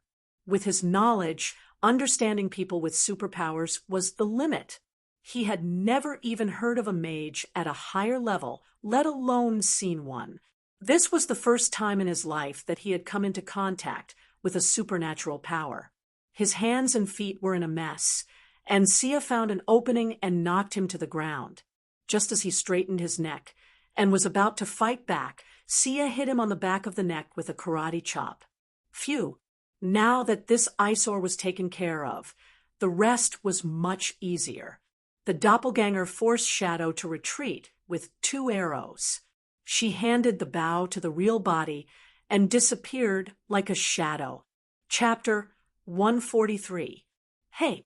Shadow ran to Oliver's side and saw him posing like a statue in a temple. She was a little annoyed and pushed him with normal strength. She pushed him again, but he didn't move. She pushed him again. Clang! Oliver fell to the ground like a piece of wood. Thea felt a chill run down her spine. Is he going to get a concussion? It would be a loss for the Justice League if he became a retard. She quickly snapped her fingers and stopped the magic. Oliver felt like he was out of luck today. The goddess he admired was about to have sex with him, but he didn't get to have her. He was also blinded during the battle and became severely paralyzed. Finally, he was thrown to the ground by his goddess and almost threw up his dinner from last night. But at least he knew that there were enemies in front of him. He shouted Richard's name a few times, but there was no reply. He stood beside Shadow and looked at Thea in panic. Oliver Quinn, do you want to go home? I can send you back. Thea didn't want to waste time talking nonsense with him. If you can, you can. If you can't, you can continue to stay here. Thea was in a dilemma. She wasn't afraid of his poor martial arts skills. If Talia could teach him, she could teach him too. The key was his heart. He didn't have the awareness to be a hero. Yao Fei's first year of teaching was a complete failure. As long as she revealed her identity, he would definitely go with her. But was that really his true intention? If he didn't learn martial arts, even if he was a good-for-nothing for the rest of his life, Thea could take over his job. There were only a few villains in Star City. They could all be eliminated in a breath. But that wasn't the point. As his family, Thea didn't ask him to save people. She only asked him to save himself. But it was easier said than done. Plus, no one else could help him. She could only rely on him to walk out of the shadow between self-affirmation and self-denial. She couldn't find a few bad guys to torture him. As the saying went, if there's trouble, you have to fight. If there's no trouble, you have to create trouble. It would be better to leave him on Purgatory Island and continue on his original path of fate if he spent so much effort. Thea finished her question and stared at him silently, waiting for his answer. Oliver did not know that this question would decide his future. He was a little dumbfounded, but he was not stupid. He immediately reacted. You were sent by my family?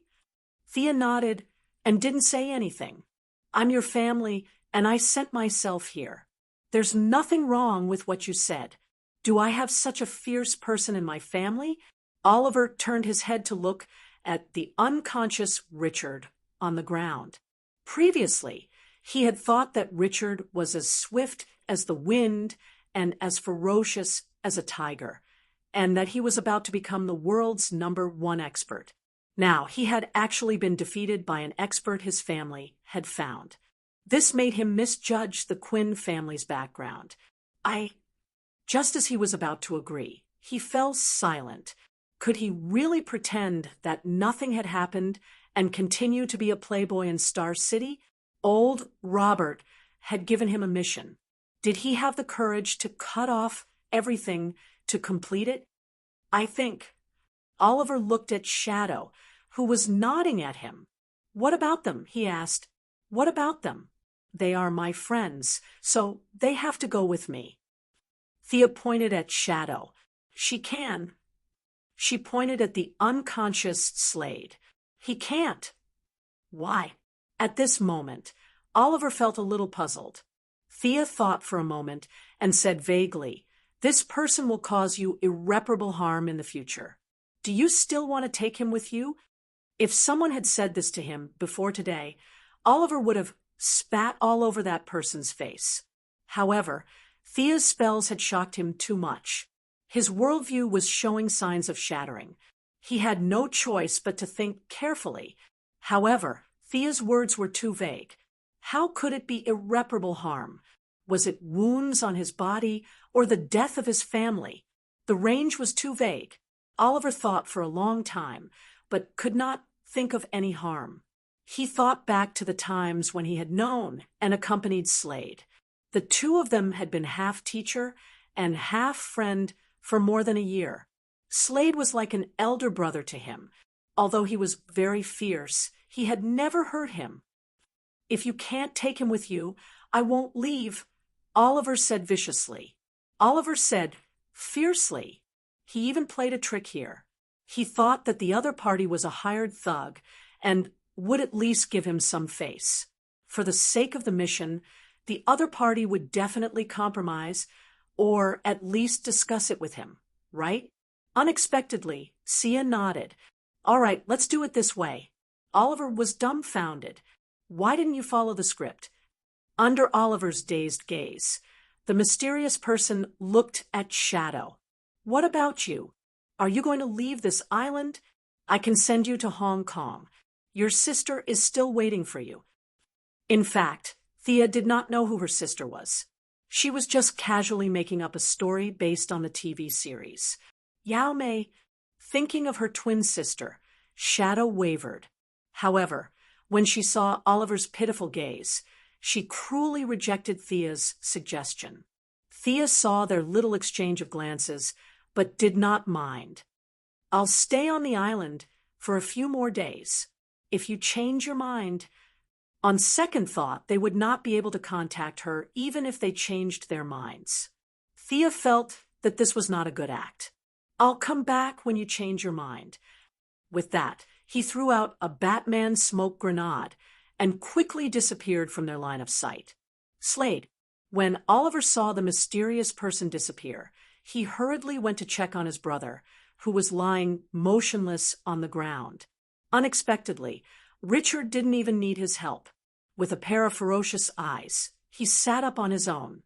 Although Thea's technique was fine, she had underestimated Slade's extraordinary physique. Even without the injection of Miraculou, his physique was at the limit of a human's. A karate chop that could knock a normal person out for half an hour woke him up in less than 10 minutes. He was just afraid of Thea's strength, so he had been playing dead on the ground. "Kid, did your family send that guy?" Although Slade wanted to find a lot of excuses, such as the fact that his opponent was an adept, he knew that even without these factors, he would not be able to defeat his opponent. If the two of them came at him together, he would be dead by now. However, his question was difficult for Oliver to answer. He had been away from home for more than a year. Even if Moira was here, she would not be able to answer. After all, this was an era where Superman was still searching for his own worth. There was no sign of the official alliance yet. Even a government organization like the Skies Eye Society could not find a master like Thea. Oliver stammered and could not give a clear answer. Slade thought that he did not want to talk about it. So he snorted. He picked up his twin knives. One of them had been broken by Thea. He was even more annoyed. That guy should have a plane or a ship that can leave this island. Let's go find him. Slade, with a murderous look, said to his two companions. The two of them nodded in agreement. Chapter 144. Look for his tracks. Follow the footprints, and you'll be able to find his means of transportation. If you don't take me with you, I'll make sure you die on this island. Slade said fiercely. It was obvious that he had heard most of their conversation. He did not believe Thea's words about the future at all. He only thought that it was an excuse not to take him with them. However, 20 minutes later, the experienced veteran Slade was a little dumbfounded. He could only find traces of their battle. Why were there no footprints? Could it be that a living person flew here? This was completely contrary to his past experience. The more he thought about it, the more he broke down. His already shattered worldview was now completely destroyed. After looking at it over and over again, it seemed that flying here was the only explanation that made sense. His malicious plan to seize the ship had been foiled before the first step could be carried out. This made Slade feel a little uncomfortable, but he still had a glimmer of hope that he could leave the island. He planned to discuss it with the other two to see if they had any ideas. Thea did not go far. She still had to see someone, or rather, pay respects to a loved one. She observed the movements of Oliver and the others and measured the ocean currents at the time of the accident. Finally, she found a shoal with rugged rocks. From time to time, there were seabirds searching for food in the shallow water. This is the starting point of everything. Thea got off the skateboard and walked slowly. He looked around and quickly found 2 mounds of rubble on one side of the high ground. The names Robert Quinn and Yao Fei were carved on the 2 wooden boards with sharp tools. Old Robert and Yao Fei were both buried here. Thea was a little sad. She took out a delicate bottle from her bag. "Dad, I'm here to see you. This is the wine I stole from your study. I hope you—" Thea was a little choked up as she spoke. She unscrewed the cap and slowly poured the wine on the grave. Although this way of paying respects was a little oriental, she could not find any canons or priests. She could only make do with it. As for moving him back to Star City, Thea had thought about it before. However, after some consideration, she gave up on the idea. Old Robert died with the desire to atone for his sins. He probably did not want to return to Star City, the city that brought him honor and shame. In the original drama, when Oliver returned to the city, he didn't mention anything about his father moving back to Star City. Presumably, he was thinking the same thing at that time. Thea sat on the ground and took a cup for herself. She poured some water on the grave and drank a cup herself. She was constantly immersed in the past. The bright, full moon hung in the sky, and the bright moonlight shone on her body, making her battle suit even brighter. "Drink with me?" Thea had already taken off her hood, revealing her intoxicated face. She looked at the shade of a tree not far away, with a playful expression. Shadow, who had been hiding behind the tree, had been here for a while. She first saw this mysterious man sitting in front of her father's grave and talking about something. She thought that it was an old friend of her father's, but not long after, she felt that something was wrong. This person either had bad eyesight, or the person she was talking to was not her father. Thea took off her hood. Under the moonlight, Shadow could see her side profile, and where she was sitting. Shadow walked out of the shade and asked tentatively, "You are?" "Thea Quinn. You must have heard of me, right?" Even though Shadow had mentally prepared herself, she was still a little shocked. She covered her mouth and asked, "You're Oliver's?" "Yes, I'm his sister." Thea looked at the woman who had encouraged Green Arrow when he was at his lowest. She sighed. What a gentle woman. Shadow widened her eyes and looked at her. "Are you kidding me? Is this how you communicate with your brother? Should I just beat him up without caring about anything else? Everything written in the books is true. The people of the United States are indeed living in an abyss of suffering. This billionaire family is indeed more complicated than our family of 3. Thea saw the confusion in Shadow's eyes and guessed that she had misunderstood. What he needs now is not a family. He needs redemption. He needs to redeem himself. If he can get over it, he'll soar to the top. If he can't get over it, he'll achieve nothing. By the way, why are you here? Thea briefly told Shadow her thoughts. Halfway through, she remembered why she was here. This place was far from their current campsite. Of course, Shadow would not tell her that it was all because of what she said. Both Slade and Oliver had something on their minds. The campsite was too boring, so she came out for a stroll and ended up here by accident. Shadow walked to Thea and sat in front of Yao Fei's grave. 2 old men, 2 daughters. What a coincidence. Shadow thought that Thea would not understand her if she spoke in Chinese. She did not expect to meet a weirdo. Fate brings us together. Ah, you know Chinese. Shadow was shocked. Based on her understanding of Oliver's family, his family would not be exposed to Chinese. She felt a little embarrassed that her secret was exposed. Thea was amused when she saw Shadow's expression change from gentle to angry. She thought to herself, "This is nothing. You haven't met Master Bruce. He can even sing Boundless Sea and Sky in Cantonese." Since they both knew Chinese, communication was much smoother.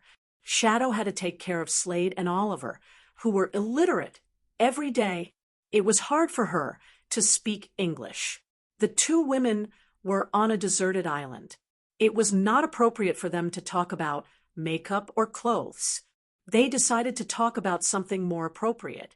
"Dad, aren't you going to move your father?" Shadow, who believed in returning to one's roots, was surprised when she heard that Gunyenji had no intention of moving the grave. What could Thea say? The cultural differences between the East and the West. It was a bit far-fetched and too broad. She could only tell Shadow her thoughts. "What about you? I flew a helicopter here. I can help you move him back. I lied to you before. I didn't see your sister. I only know that she's in Hong Kong. If you want to go back." Thea's subtext was that if Shadow wanted to go back, she could find her sister to bury her father. It would be fine. If Shadow didn't want to go back, she, as an outsider, would not waste her time looking for him. She could just find a place to bury him. It would be worth it for Yao Fei to accompany old Robert for a few months. Well, Shadow was confused when they talked about herself. To her, burying her father and finding her sister were the most important things. Even if aliens came tomorrow, it was not as important as these 2 things. However, she did not want to give up Oliver on the island. "I have something to say, but I don't know if I should say it," Thea said politely. Shadow rolled her eyes. "I've seen TV dramas. It's not appropriate. Are you going to say that Oliver and I are not suitable? That's what a mother-in-law would say, right? You're really strange for a sister. Did you bring your checkbook?" "TSK, you're not playing by the rules." Thea was a little upset. This was not the right way to describe it. There were too many family dramas in the country. Shadow was experienced. Chapter 145. Although she choked back half of her words, she still had to say it.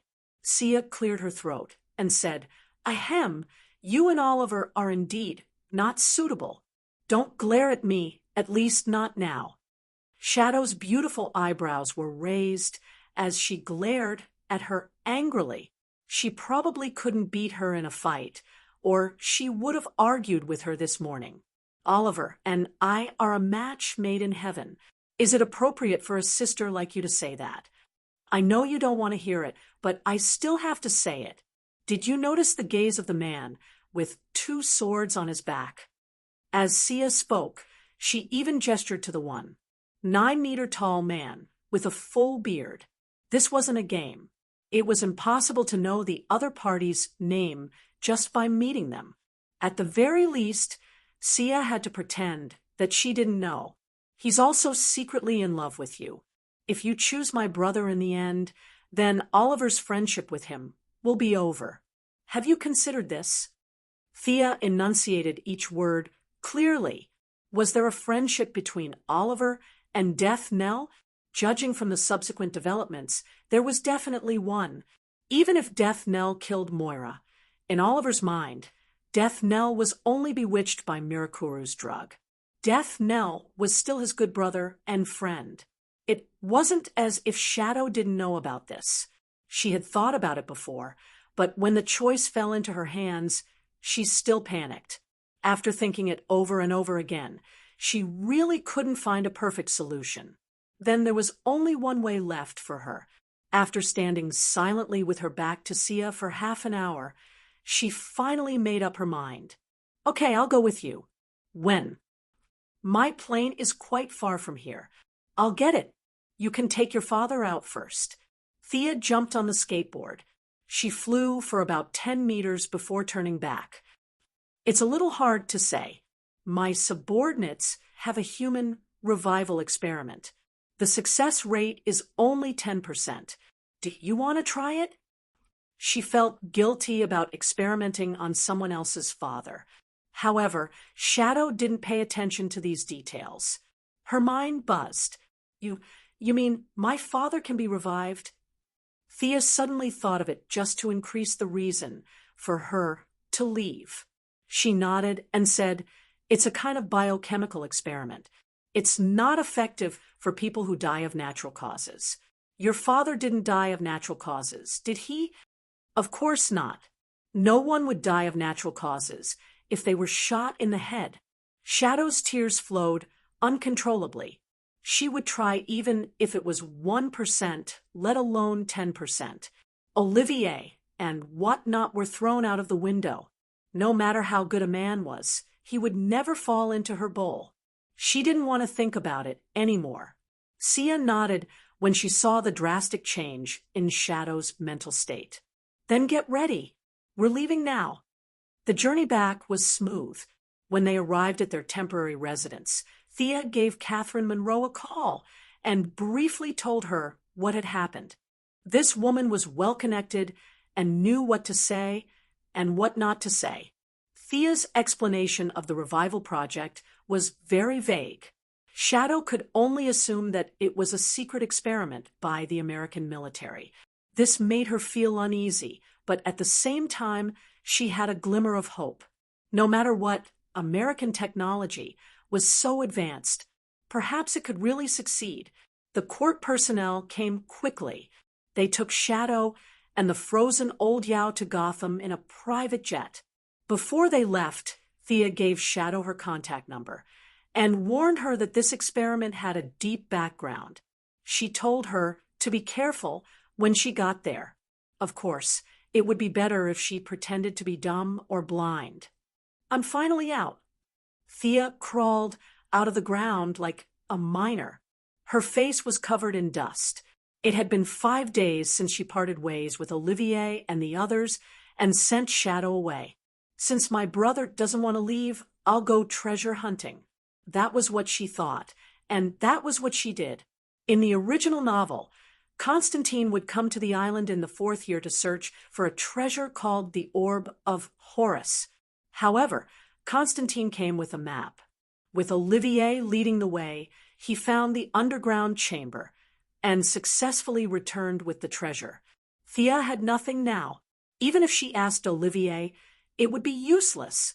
The island was too big. There were no signs. Who would know where the treasure was buried? She could only use the stupid method. She sat on the ground and meditated.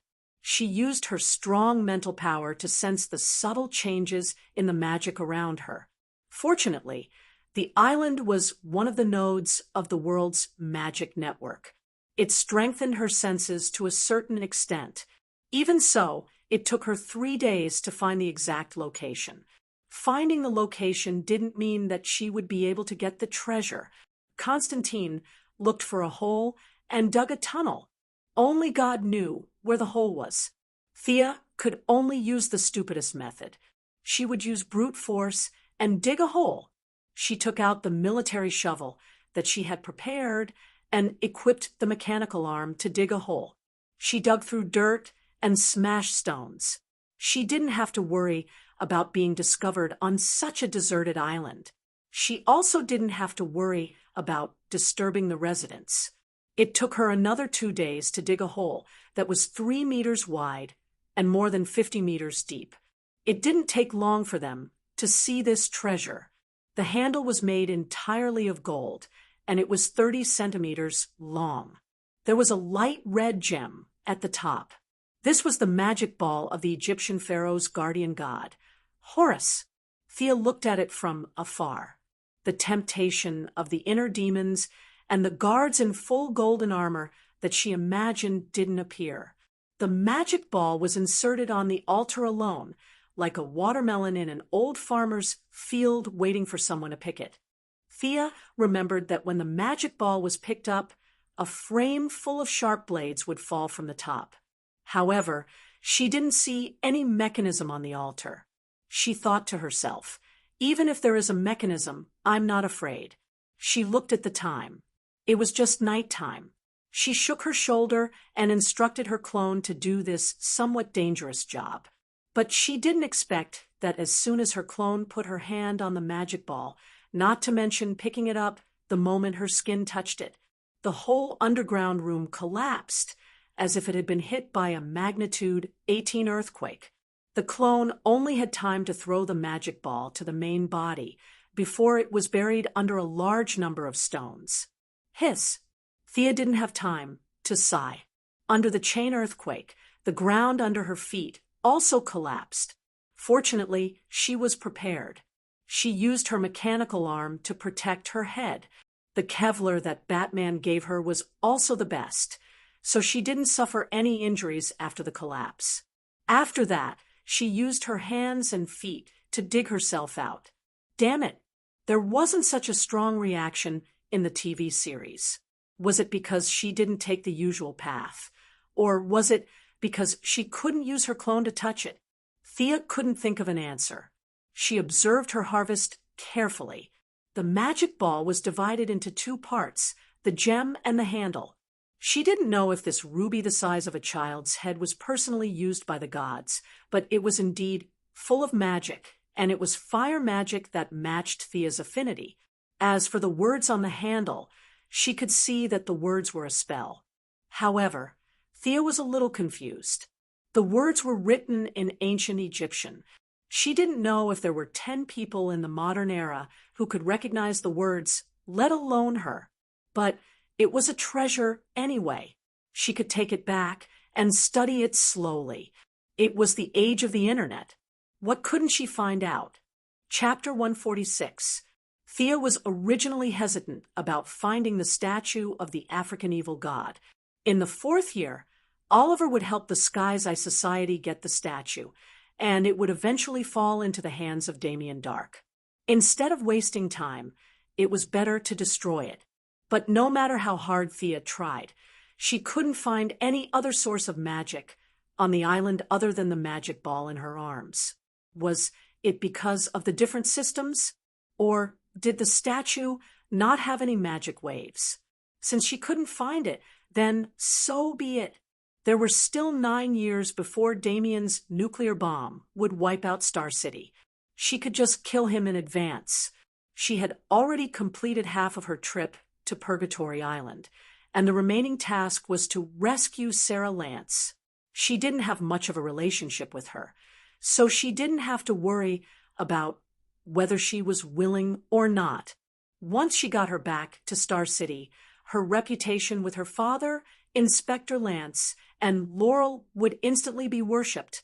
Thea wouldn't have bothered if it was too far away, but she was on a ship on the other side of the island. Since it was just a matter of convenience, she might as well give her a hand. Thea didn't hesitate. After searching for the magic ball for a few days, the island's environment was no longer as unfamiliar as before. She identified the direction and flew west under the cover of the night. It was difficult to find people, but a large ship on the sea was easy to find. This ship was personally funded by Dr. Ivo, who researched the Japanese biological weapon Mirakuru. He hired a ship of armed mercenaries to find the miracle medicine in his heart. Thea couldn't be bothered to find out what noble reasons he had in the beginning. She only knew that this guy wasn't a good person. She used infrared to observe from a distance. There were quite a lot of thermal reactions on the ship. She roughly estimated that there were hundreds of people on the ship. While the mercenaries were patrolling, Thea landed lightly on the deck. The skateboard wasn't suitable for movement in the narrow cabin. She needed to move as fast as lightning. She held the necklace that Malcolm gave her and whispered the spell on it. Wind walk. Following the successful casting of the spell, a circle of green smoke could be seen surrounding her body. She adjusted to the sudden increase in speed. Not bad. Although it wasn't as fast as the Flash, it was still close to 600 kilometers per hour. After some hesitation, he put the skateboard back into his bag.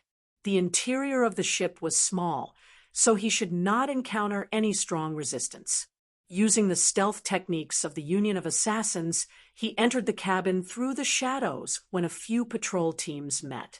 Along the way, he knocked out a lone mercenary.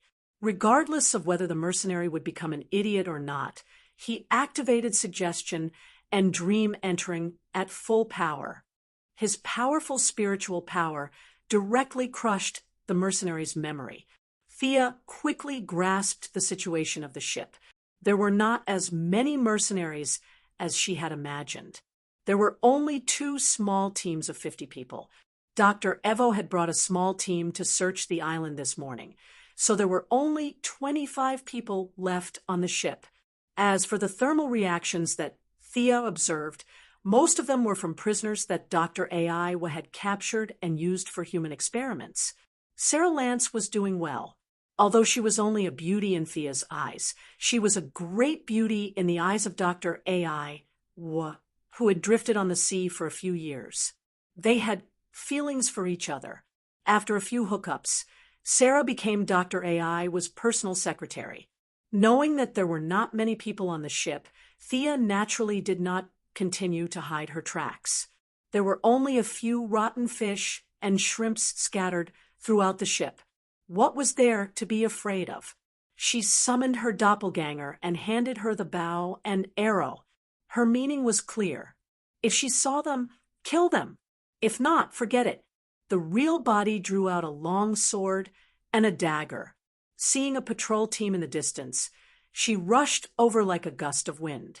These people might be considered elites in the eyes of ordinary people, but in the eyes of Thea, who was fast and powerful, and whose fighting skills were at the top of the world, they were full of flaws. She slashed left and right, and every time she waved her weapon, a strong man would fall to the ground. The doppelganger also drew the bow and shot at the mercenaries who had picked up their weapons and were ready to fight back. The battle ended in a short 30 seconds. Thea shook off the blood on the spine of her sword. The real body killed 5, and the doppelganger killed 3. Not a single one of them can fight. The real body's complacent remark made the doppelganger roll its eyes. The doppelganger raised its bow. An arrow. Go and start the fight. I'm a long-range fighter. Like looking into a mirror, they teased each other for a while. Thea was surprised to find that the doppelganger was especially active at night. She seemed to be able to absorb energy from the killing. Her originally stiff expression became much more lively. Does this mean that I have to be the light emissary during the day and kill at night? My talent is really strange. Will it really not split after a long time? Then, another patrol team was wiped out. Thea followed the memory that she had read and found the captain's room. The iron gate was tightly locked, and it looked very sturdy. Thea could not go up and shout that there was a delivery. Open the door quickly. She could only turn on the power of the mechanical arm and punch at the suspected keyhole. Poof! There was a crisp sound, but the expected earthquake did not happen. The door looked sturdy, but it was actually a layer of iron that could be pierced through with a light poke. Thea's punch was so powerful that it took down the entire door along with its frame. Ah! A scream rang through the room. Sarah Lance had been sleeping well in the captain's room. The conditions here were naturally not as good as at home, but happiness came from comparison. Compared to the experimental subjects who were waiting to die in the cage, she had reached the top in a single bound. Dr. Evo did not make any excessive demands of her. In fact, even if he did, she would not dare to resist. She thought that her days would go on like this, but she did not expect to hear so many screams in her sleep. At first, she thought it was a dream, but when the thick smell of blood rushed into her nose, she knew it was not a dream. Just as she was feeling uneasy, all the screams disappeared. She could only hear light footsteps outside the door. When Sarah was about to hide, a silver-white metal arm outside the door broke through the cabin door with a poof. Under her horrified gaze, the entire cabin door was removed. At this moment, all she could do was scream. Countless movie clips appeared in her mind, such as Terminator, Alien, and so on. Of course, she was not playing the role of the Terminator. She was the female pig trotter who was scared to the point of peeing her pants. Thea swaggered into the room and saw Sarah, who was trembling all over with her eyes closed. She was speechless. Was she that scary? She had to admit that her voice was really loud. No wonder she could get the mixed account of White Canary. But she was here to save her. She recalled her doppelganger. She could not let her see these things. "Hey, I'm here to save you." After waiting for 3 seconds, Sarah did not hear her at all. She shouted so loudly that Thea's voice was completely covered. After all, she was someone she knew. Whether it was Oliver, Laurel, or Inspector Lance, it was not appropriate to directly beat her up and kidnap her. Thea could only be patient and listen to her shouting. She didn't know if the remaining mercenaries on the ship were frightened by her murderous aura, or if they were jealous that Sarah had suddenly become the captain's subordinate and above 50 people. Either way, no one was prepared to rescue the captain's little lover, and they all hid in a corner and pretended to be dead. Chapter 147. Thea found a chair and sat on it with her legs crossed. The corner of her mouth twitched. She thought to herself, "I'm going to ignore you.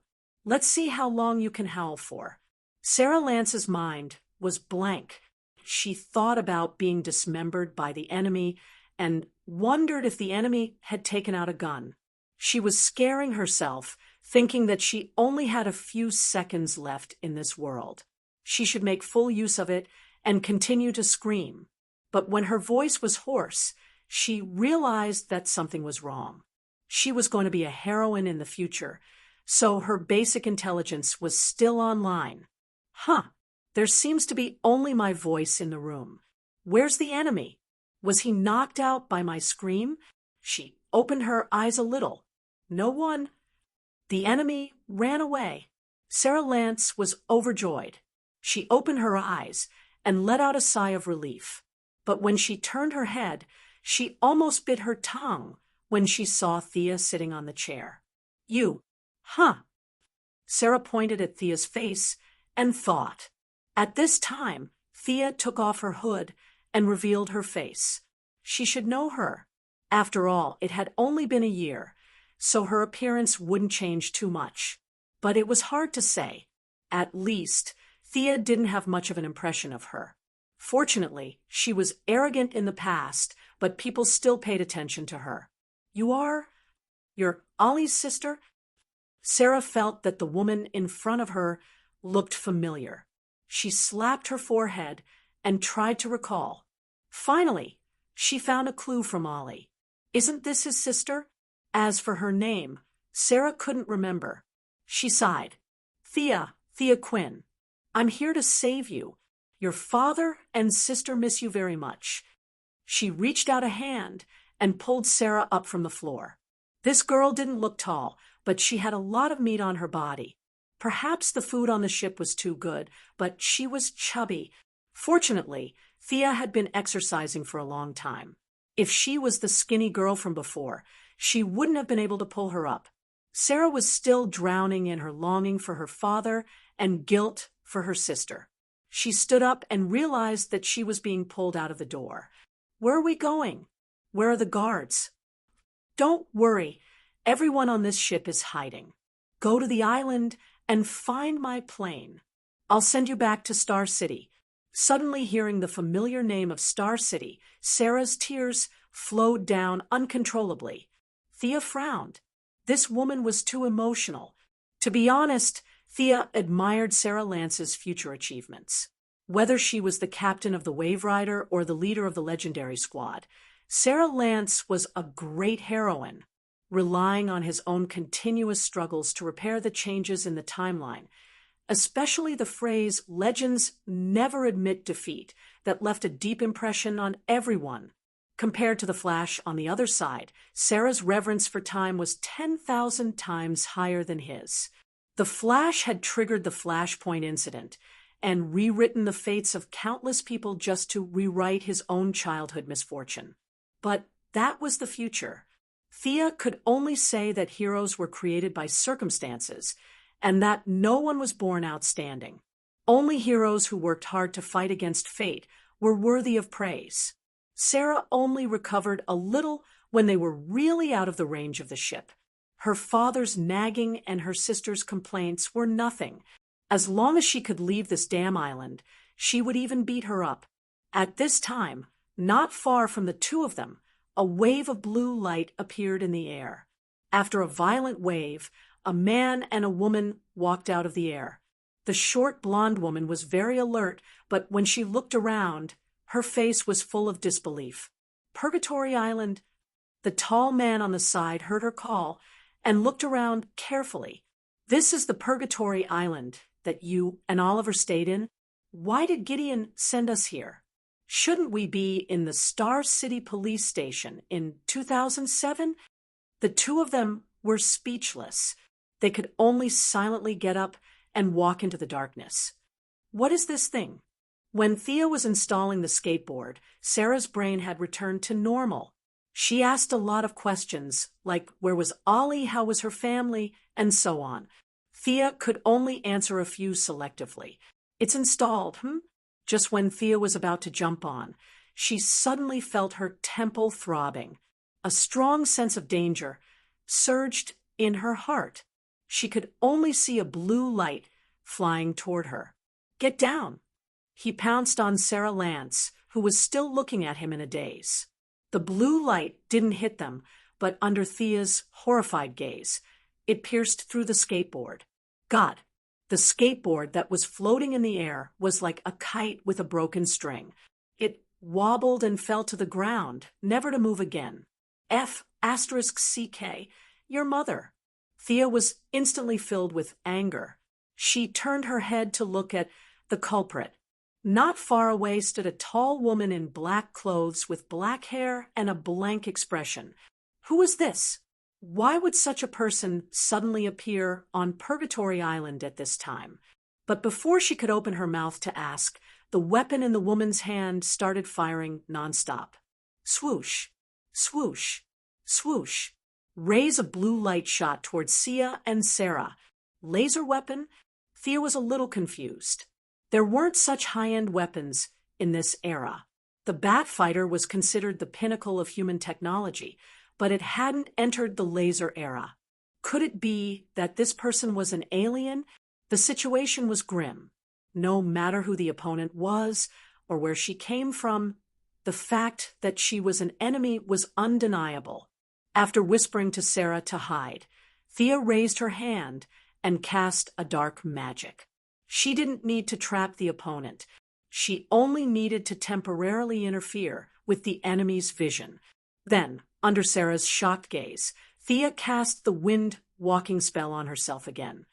The distance of 100 meters was covered in an instant. Facing the enemy, who had just escaped from the black fog, she raised her hand and slashed. Thea's speed was very fast. In just a few dozen moves, she had completely gained the upper hand.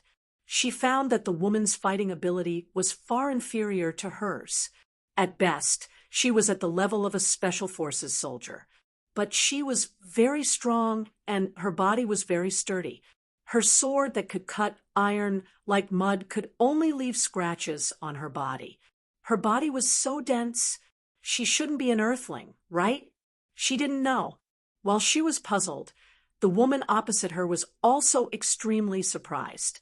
She kept thinking in her heart, who was this woman fighting with her?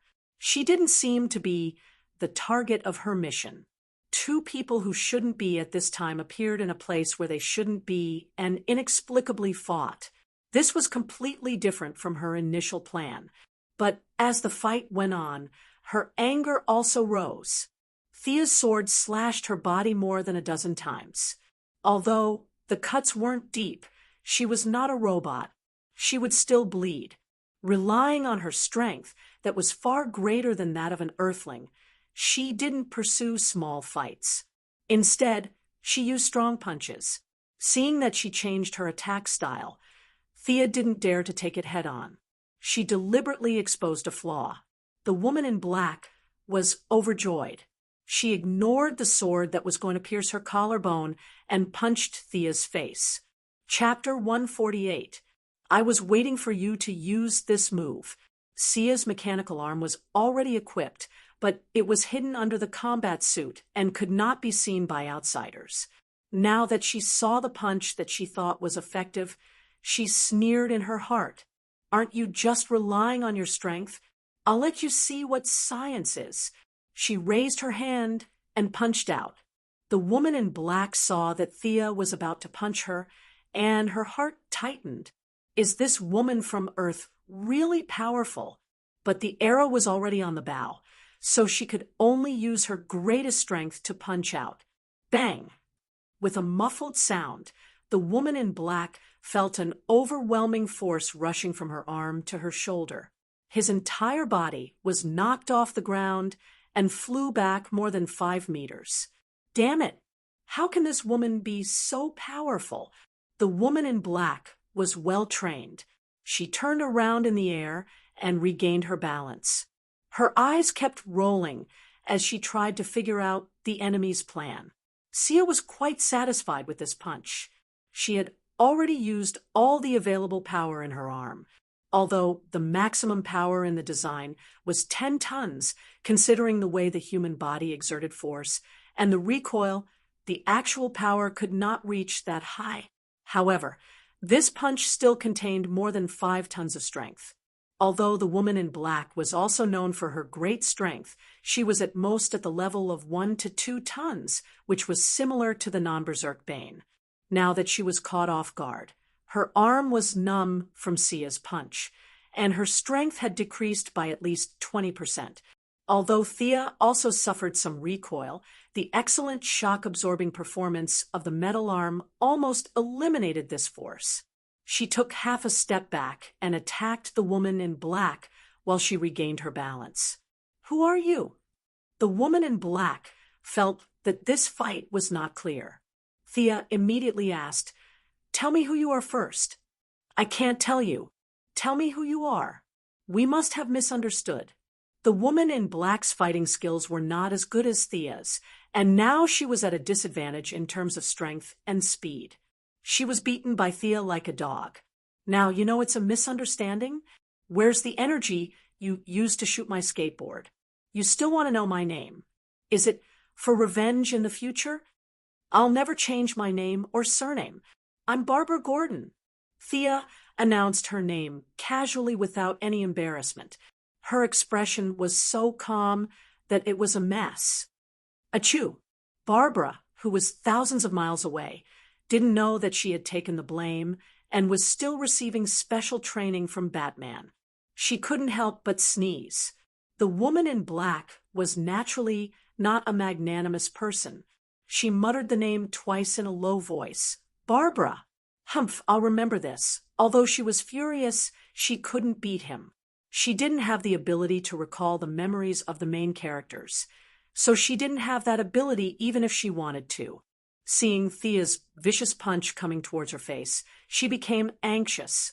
"You're so strong. Wouldn't that punch disfigure me? If he could tolerate this, what else could he do?" He couldn't care less about the rules of the organization. Time stopped. The woman in black raised her right hand and aimed it at Thea. An invisible field shrouded the place where the two were fighting. At this time, Thea maintained her right hand in front of her and her left arm in the air. She was completely unconscious and didn't realize what was happening. The woman in black gasped for breath. She could only change the flow of time in a small area temporarily. It was impossible to stop the entire world. However, even such a small area brought about a huge backlash. No one could deceive time. They were only the servants of time, not the masters. Next, she was ready to complete her mission and retreat quickly. However, she discovered a shocking fact. Thea, who was theoretically frozen by the flow of time, was moving slowly. Although the distance she moved was extremely small, she wasn't completely imprisoned. This guy? The woman in black was completely dumbfounded. This phenomenon could only mean that this guy who was fighting with her wasn't a nobody. She was an important person in this timeline. Countless people could have direct or indirect contact with her. Under the influence of these people, there was an even greater change in time. Instead of saying that she was imprisoning her, it was more accurate to say that she was fighting for control of the entire timeline, let alone her. Even if she pulled out the 180 people in the organization and multiplied it by 10,000, they still wouldn't be able to go against the laws of this world. It sounded like a long time, but in reality, only a second had passed. However, this short second had caused the black-clothed woman's vitality to be greatly damaged. Her originally pretty appearance was like that of an evil spirit, and her body also uncontrollably shriveled up. No, the backlash of time was too great. She had to stop immediately. She would rather be beaten to death than use this move. However, she underestimated the tolerance of time and overestimated her own limits. Halfway through her action, a huge amount of energy exploded from within her body. The explosion of energy was so quick and violent that it was shocking. Without even making a sound, the woman in black was blown to smithereens on the spot. This wasn't an adjective, it was reduced to an atomic structure. However, because the imprisonment field wasn't immediately removed, some strange substances in her body automatically entered Thea's body. With the woman's death, her time field was naturally removed, and Thea also smoothly regained control of her body. However, the scene in front of her made her a little confused. Although she was imprisoned, her memory was still there. The scene in front of her was that she jumped up and attacked, and then the woman in black was instantly blown to smithereens. Did I do this? Thea was confused. Did I hit her? Was she killed by my punch? Was she possessed by Saito-sensei? However, the enemy was indeed dead. Although many villains had the tradition of faking their deaths, as long as their heads weren't chopped off, this woman was already smithereens. In theory, it was impossible for her to revive, right? Carefully feeling her body, she vaguely felt that there was something extra in her body, but she couldn't identify it without a reference. At the same time, in the grass not far from her, two people were whispering. What do you think we should do? Rem. Thea killed the Time Wanderer. She's going to take my original body back to Star City. What was it? The blonde woman in white leather couldn't say what it was. The tall man, named Rem, had a funny look on his face. I'm a doctor of physics, not time travel. However, this Thea is very different from the Thea we know. The blonde woman rolled her eyes at him, knowing that he couldn't give any constructive advice. Just as she was racking her brains for a solution, their communicator rang. Miss Lance, Dr. Palmer, the timeline shows that Wanderer is dead. Did you do it? The owner of the voice found it hard to believe, but his tone was very relaxed. The two in the grass looked at each other and smiled bitterly. They wanted to accept this glory, but they really didn't do it. Chapter 149. The two of them came up with no good ideas, so they decided to go back and discuss it. But when they moved, Thea immediately sensed them. Even when she was a pure martial artist, Thea was astonishingly sensitive, not to mention now that she had evolved into psychic power. Who's there? The sound of their footsteps instantly alerted Sia. relying on the support of the wind walk spell on her body. She glided over to the two of them like a flying dragon, her feet barely touching the ground. But when Sia saw the faces of the two people clearly, she was instantly dumbfounded. The blonde girl was Sarah Lance, and the tall, handsome, and funny guy next to her was Ray Palmer. Why were they here? At this time, at this place? Thea vaguely understood something. She used her psychic power to sense Sarah Lance, who was knocked out by the shock wave. That's right, there were two Sarahs. The one in front of her was Sarah Lance from the future. Hi, I'm Ray. You don't know me. Oh, at least not now. No, I mean you shouldn't know me now. The handsome Ray Palmer, who was 9 meters tall, ignored the mysterious atmosphere between the two women and greeted them in a relaxed and cheerful manner. But after a few words, he found it more and more ridiculous, so he stopped talking. But he still stared at her with bright eyes. This guy was indeed Felicity's boyfriend. He was just as funny as she was. Thea pursed her lips and nodded reluctantly. Then she turned to the blonde girl, who was silent. You're Sarah? Sarah Lance, who already had the demeanor of a future legendary captain, bit her lip and said helplessly, Yes, you. Why are you on Purgatory Island? I'm here to find Oliver, Thea answered firmly and reasonably. No one could find fault with it. Sarah was having a headache. Naturally, she couldn't find any fault with the answer. Just as she was racking her brains, Captain Rip Hunter's voice came from the communicator. Hold her down for now. We'll be right there. Sarah and Ray exchanged glances and decided to let the Atom Man, who was more talkative, buy time. Hey, where were we? Oh, yes, you don't know me yet, but you will soon. Blah, blah, blah. Sia didn't see their secretive gazes, but she didn't feel that these two guys were a threat to her. After all, they were on the same side. Ray used to be Felicity's boyfriend, and Sarah was Laurel's sister. She was related to them in many ways. Seeing that they had the intention to chat about their daily lives, even though she was a little confused, she still started to talk nonsense with him. Unfortunately, Ray Palmer was the kind of person who could talk nonsense all day long, but was always unreliable at crucial moments. After a few sentences, he could not continue. Thea saw through his intentions, but she didn't expose him. Instead, she changed the topic and discussed with him about physics, technology, and nanotechnology. This made Ray Palmer breathe a sigh of relief. For an authority in quantum mechanics who could solve the Ehrenfest theorem in an hour, he could talk about science and technology for 3 days and 3 nights without repeating himself. What a genius!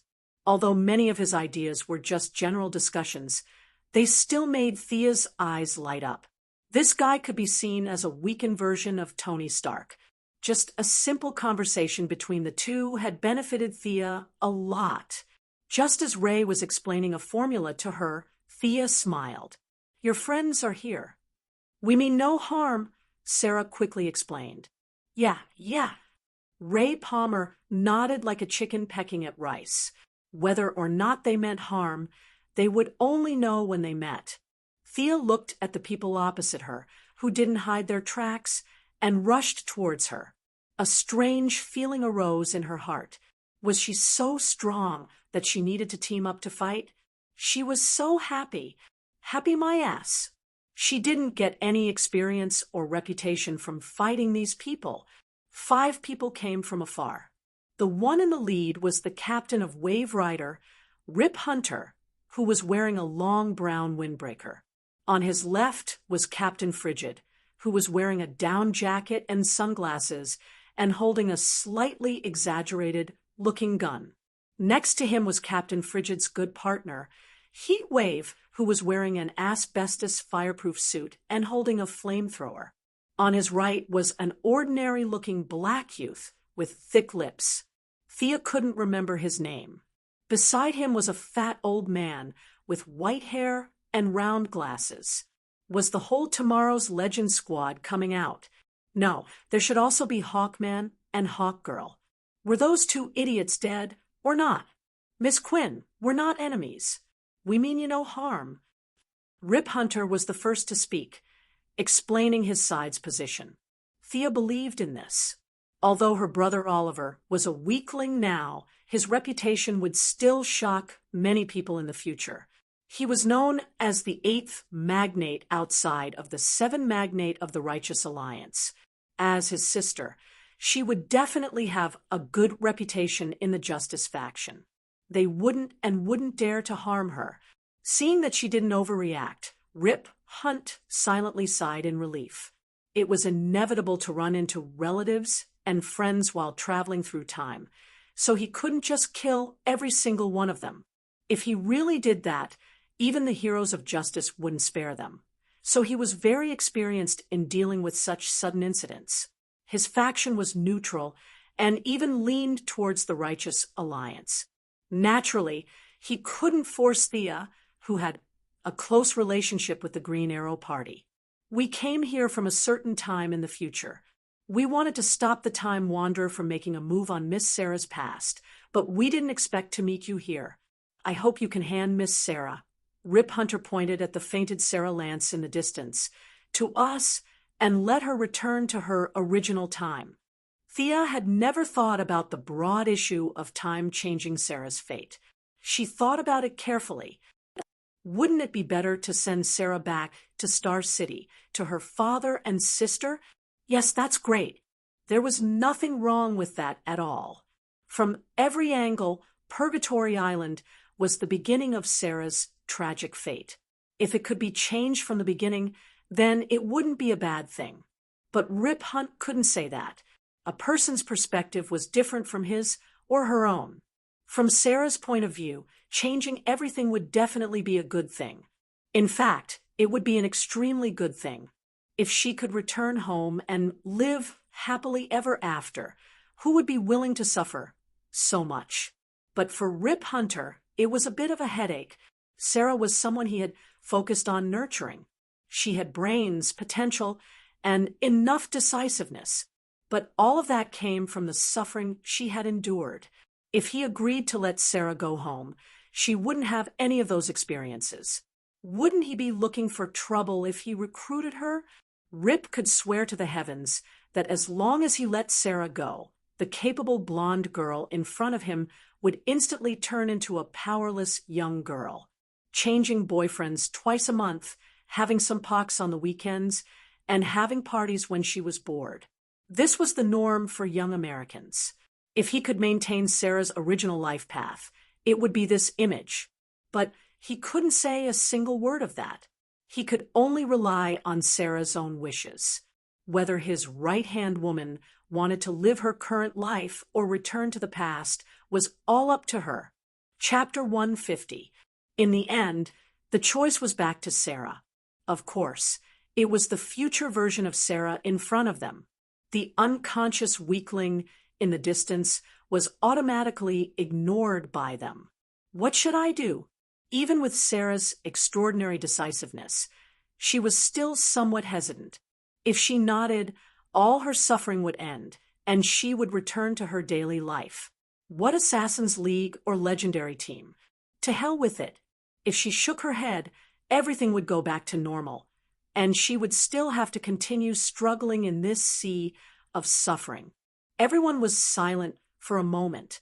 Those who understood lowered their heads in deep thought. When the problem fell on their heads, how should they choose? Those who didn't understand were also looking around, wondering why no one spoke. Sarah opened her mouth and couldn't continue after that one word. Perhaps she herself was in extreme hesitation. You shouldn't become a weakling, Sarah Lance. You're an assassin, a fighter against fate. Think about the true meaning of your existence. Beside her, Captain Cold, Snart, said with a sharp, duck-like voice. The originally fluctuating balance had a subtle change because of his words. Sarah's expression gradually changed from hesitation to determination. She closed her eyes and said with a pained voice, "You're right. That's my fate. I shouldn't run away from it. Thea couldn't help but glance at this guy, who suddenly interrupted. This person's overall aura was sinister, which intuitively made Thea uncomfortable. She didn't think that he could understand Sarah's heart so well. In her impression, one of them was gay, while the other was a lesbian. Unexpectedly, they had developed feelings for each other. She really didn't expect that their hearts would be linked so early. Since you've chosen this path, I can't drag you back. Thea nodded at her, indicating that they could solve it on their own. With one problem solved, Rip Hunt, who had a beautiful beard, felt a huge weight lifted off his heart. But immediately, a new problem emerged. He reached into his pocket and took out a capsule, saying awkwardly, "Miss Quinn, we're time travelers. You'll know us in the future, but not now. So you have to take this pill and forget what you've experienced today." Ha ha. Thea covered her mouth and laughed in anger. Just because you think I'm easy to talk to, you think I'm a pushover? Time traveler? I'm so scared. I'm dying of laughter. Thea was laughing so hard that her body was trembling. However, under the puzzled gazes of the others, her face instantly turned ashen. "Are you sure you want me dead?" Rip Hunter tried to mediate for the last time. "We don't want to be your enemy, but these are our rules." Humph. Thea snorted. "Do you give everyone you meet pills? How is that possible? Our spaceship is a time-traveling spaceship, not a pharmaceutical factory. If we were to give one to everyone we see, we would have to work 3 shifts a day and not do anything else." Rip Hunter shook his head. "We don't want to do that. We respect Green Arrow a lot, but you need to know that there are 7 of us." Hearing his threatening words, Thea smiled contemptuously. So what if there were 7 of them? They were just chickens and dogs. He drew his bow and aimed at Rip Hunt, who was threatening him. Although this guy spoke of saving the world's peace, it was actually all for the sake of saving his wife and child. Saving one's wife and child wasn't shameful at all. In fact, it was a very noble act. However, in order to cover up this fact, he dressed himself up as the savior of the world. Perhaps he didn't even realize how fake his words and actions were. As she drew her bow and shot an arrow, the others had no choice but to join the battle. What abilities does she have? The gloomy captain long asked the so-called acquaintance of Thea, Sarah Lance. She was the one who interacted with Green Arrow's party the most. She's Malcolm's daughter. Her training is similar to mine. Although Sarah had seen Thea fight with the Time Wanderer, she was a bit far away at the time. Thea didn't display much supernatural power, so she could only describe it based on what she knew. So that's a normal person with extraordinary skills? Heatwave shook his head, his face full of disdain. Rip Hunter said in a low voice, "Don't hurt her. She's an important person in the timeline. Don't worry. We can take care of her with our fists and feet." The ice and fire duo silently put away their weapons and rushed out. The rest of them also ran towards Thea. As they ran, they finished changing. Ray Palmer took out a small box from his pocket. The atomic suit instantly enlarged, and he put it on. The black guy and the white fat old man clasped their right hands together and combined to become the superhero Firestorm. Although Sarah didn't want to be Thea's enemy, she still took out her iron rod and pretended to run. Thea was a bit speechless at their formation. 7 people. Find 1 person. Now, there were 6. The 6 of them ran in a row like European soldiers from the age of matchlocks. From a visual point of view, they were indeed intimidating. The 6 of them were like fierce tigers or dragons coming out of the sea. But this isn't a photography competition. This is a combat competition. You're standing so close together that Thea was embarrassed to attack. But since she didn't want to take advantage of them, Thea decided to teach them a lesson. The name of the lesson was Mom. We'll never group together again. Her right hand released the bowstring and drew a few mysterious runes in the air. This was her modified illumination spell based on the dark mist spell. The starting movements and ending sounds were exactly the same. She just needed to change the rhythmic runes in the middle from dark to light. With the help of the sun rune's strong light affinity, Thea released this modified spell in less than a second. The light attribute was known for its speed. Thea raised her hand and threw the glowing ball at Rip Hunter, who was running at the front. The ball of light instantly exploded around them. The originally beautiful formation immediately fell apart. What's that? A flash bomb? Thea didn't have the obligation to explain it to them. She quickly shot out a binding arrow. They didn't want to shoot the rat for fear of breaking the vases. She couldn't kill them directly either, so she could only use a skill to stun and blind them. Under this kind of unprepared situation, the difference between an ordinary hero and a hero with superpowers could be seen. Rip Hunter lived up to his name. With a very ridiculous posture, he was caught in the net without even making a sound. He reflexively struggled a few times, but the result was that the net became even stronger. He naturally couldn't withstand the chemical agent that could stun even Bane. In less than 10 seconds, he was Gigi. Heatwave, who was also rushing fiercely, was in the same situation as him. It came into close contact with the spiderweb. As an arsonist, the first thing he thought of when he saw the spiderweb was to burn it, but he didn't have a weapon with him. Even if he did, he wouldn't dare. He was still hanging on the net. He could only turn his head to his partner, Captain Cold, for help. Captain Cold, who was known to be able to fight against the Flash with his ordinary physique, had amazing reflexes. Perhaps his sunglasses also provided some protection, so he was less affected by the strong light. He could vaguely see Thea shooting an arrow, so he slowed down a little and avoided the fate of being caught in the net. Chapter 151. Sarah, on the other hand, was very lucky.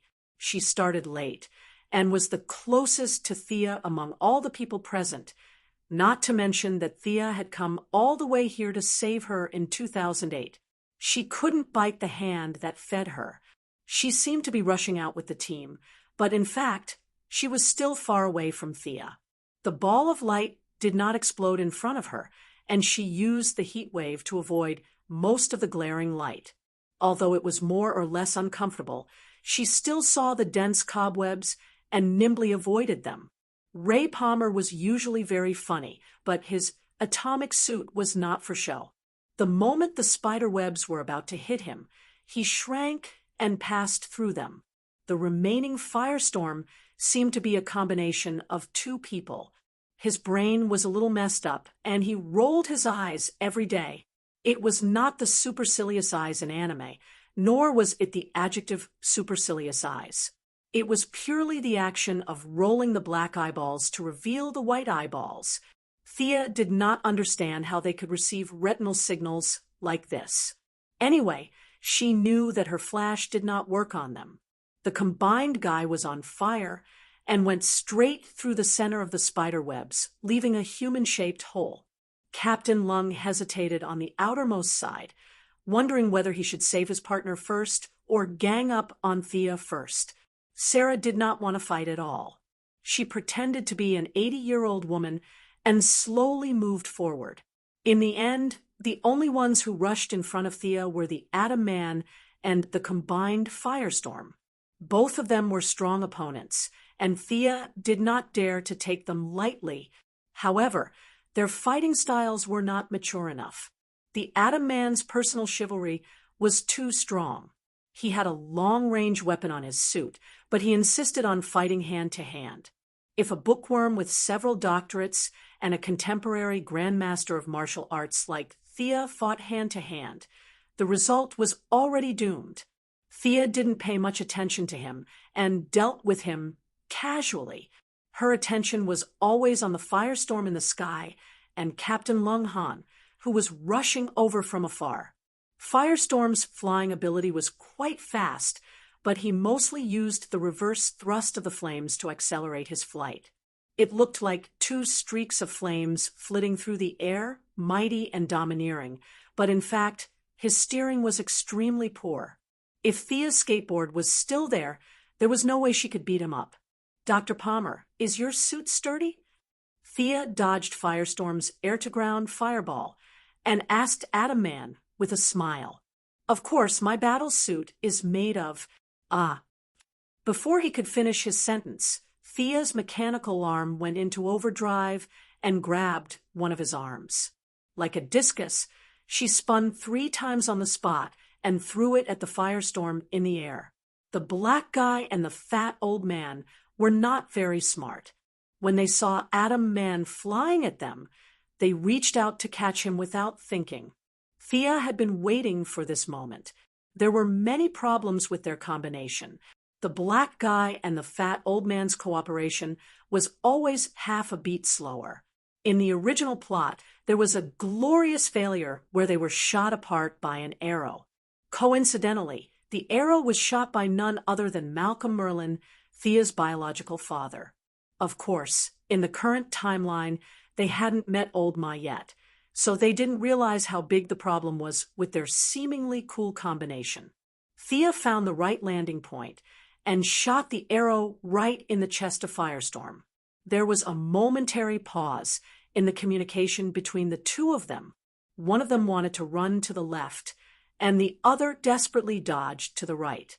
As a result, the two of them withdrew from the combination state with blank faces. Fortunately, Atom Man was on the side and gave them a hand. Otherwise, they would have been crippled. The two of them fell to the ground a little angrily. When they tried to combine again, they found that their hands were swollen and there was no sign of fusion. Thea looked at this scene from the corner of her eyes and felt relieved. Super speed, super conversion ability, and a body strength and damage reduction ability that far surpassed Superman. So balanced in all aspects. Do you think you are Superman? There must be a limit to so many abilities. Otherwise, if you are so strong, how can others play with you? Thea had expected that the combination would have a cooldown. Since they couldn't combine, the threat to Thea instantly decreased from the biggest to the smallest. She turned her head and looked at white Canary Sarah Lance, who finally ran over. "It's so strange. You are much stronger than the Thea I remember." Sarah, who was determined to stop killing, said with a puzzled expression. At this moment, Thea didn't display any supernatural abilities. They thought that the flashing spell from before was a flash bomb. After that, she also used a bow to deal with them. Although Sarah didn't see any clues, her intuition told her that Thea, in front of her, was fully capable of killing her. Hearing her question, Thea rolled her eyes. "How refreshing. Do you think I'm the Eagle Hero and Eagle Girl, who are still weak even after being reborn 206 times? Those two are a disgrace to all reborn people." Thea couldn't be bothered to explain. She silently raised her hand and made an inviting gesture. "Speaking of which, I haven't fought with you before. Judging from your movements, it seems to be the martial arts of the Assassins' Alliance. So, you and Malcolm have reunited?" Sarah constantly adjusted her pace, and at the same time analyzed why Thea was so strong. According to her timeline, Thea should still be in Star City, but when she saw Thea's movement, she instantly understood. So that's why she and Malcolm had reunited in advance. Thinking that she had found a reasonable explanation for the timeline's distortion, Sarah felt much more at ease. Thea neither admitted nor refuted Sarah's conjecture. Those were all trivial matters. It was rare to meet a pure earthling who didn't have any messy abilities or technological equipment. Thea also put away her bow and secretly deactivated her mechanical arm. She wanted to face this legendary team leader, who had surpassed her master in a fair fight. Both of them drew their swords, greeted each other, and began to duel according to the rules of the Alliance. This battle was far less intense than the last time with Talia. Neither of them had the intention to kill. Thea was stronger than Sarah in terms of height, combat skills, strength, and speed, but she didn't have an overwhelming advantage. At first, Sarah thought that she could defeat Thea with her experience, but she soon realized that Thea was more experienced than she was. On the contrary, because of her experience as a legendary team, she had to deal with laser guns, primitive people, and aliens every day. It had been a long time since she fought with a master of the same level. The two of them exchanged 7 or 8 moves, and her offensive was gradually suppressed. Thea was too familiar with her martial arts. Her level was far inferior to Old Ma and Talia, and naturally, she couldn't be compared to the current Thea. But out of admiration for her future bravery, Thea didn't go all out. She was prepared to end the battle with a draw. As Thea deliberately went easy on Sarah, the situation was reversed a bit. The Atom Man on the side stared at them with a pair of big eyes. It was not until Captain Frostbite shouted, "Sarah, let me help you," that he realized that he was still in combat mode. His body was sluggish, and he also ran up to attack. Chapter 152. The three of them seemed to have the advantage in numbers, but it was no different from before. Captain Frosty's freeze gun couldn't be used, so he could only pull out a dagger for close combat. The Atom Man, on the other hand, was more of a hindrance. He was 9 meters tall, and with his battle suit, he blocked their line of sight, which made the short Sarah stomp her feet in anger. The fat old man and the black guy were cheering them on from afar, which made Thea laugh. As expected, heroes on the side of justice were more or less funny. If they were Gotham villains, they would have run away by now. Thinking of running away, Thea was also ready to retreat. It wasn't that she couldn't beat them, but that there was no point in fighting them. It wasn't appropriate to win or lose, so she had to take care of their reputation. He kicked Captain Frosty away and grabbed Sarah's arm in front of him to block Atom Man's fist. Thea threw a Batman smoke grenade. Bang! The smoke grenade was specially made by her master, and no infrared or thermal imaging could see through it. It was the best escape tool in the DC world. Where is he? Where is he? The Atom Man, who was wearing an X-ray helmet, looked left and right. Everything was white, and when the smoke dissipated, they were the only ones left. None of these people were injured, which was a good thing, but the two people on the net were in a bad mood. The more they struggled, the harder they got stuck. Rip had already fainted, while the rough man's heatwave physique was better than most people, so he was barely conscious, but his face was currently covered in white cobwebs, which made him look quite pitiful.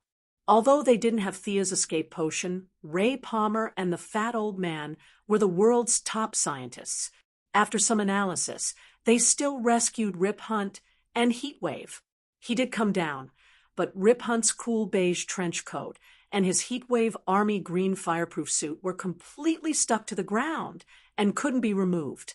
Heatwave was so angry that he took out his flamethrower and sprayed the cobwebs until his clothes were burned to ashes. Only then did he walk back angrily. The few of them were a little dejected. Thea did not appear to be very strong, but she was able to crush them as easily as crushing dry weeds. This made them doubt whether they could save the world in the future. That's right, a follower hero from Green Arrow's team could beat the 7 of them to such a state. Wouldn't a guy stronger than Green Arrow be able to kill them in minutes? Rip Hunter had lost his windbreaker and was only left with a shirt. His entire aura instantly changed from that of a rich and handsome man to that of a poor loser, but he didn't have the time to ponder over his image. He turned to the AI on the console and asked, "Gideon." "I'm here, Captain." A light blue 3D holographic projection appeared on the console. The mouth of the 3D person seemed to be opening and closing as he replied calmly, "Gideon, help me find out which timeline the Time Walker is in. We have to save everyone before she does." The light blue figure was silent for a while as if he had gone through a careful examination. Captain, the Time Walker did not appear at any point in the past, future, or present. What do you mean? Rip Hunter was a little confused. Captain, according to tradition, the Time Walker is already dead. She no longer exists. She has been completely obliterated, leaving no trace behind in the timeline. How could that be? Rip Hunter was a little dumbfounded. He wasn't like those heroes of justice who didn't understand the situation. As a member of the Time Master Council, he knew that the Time Walker was the #1 assassin under the control of the Council. Now, this #1 assassin had just shown her face and hadn't even done anything before she was killed by a passing hero in a few punches and kicks. Isn't your #1 a little too weak? Or was it that the heroes of the main plane were all very strong, and the Time Master Council was just a bunch of frogs at the bottom of a well, closing their doors every day to proclaim themselves as #1 in the world? This bunch of weaklings. Rip Hunter's impression of the organization he used to be loyal to was becoming more and more unfavorable. The people they trained were too weak. For a moment, he didn't even know what to do.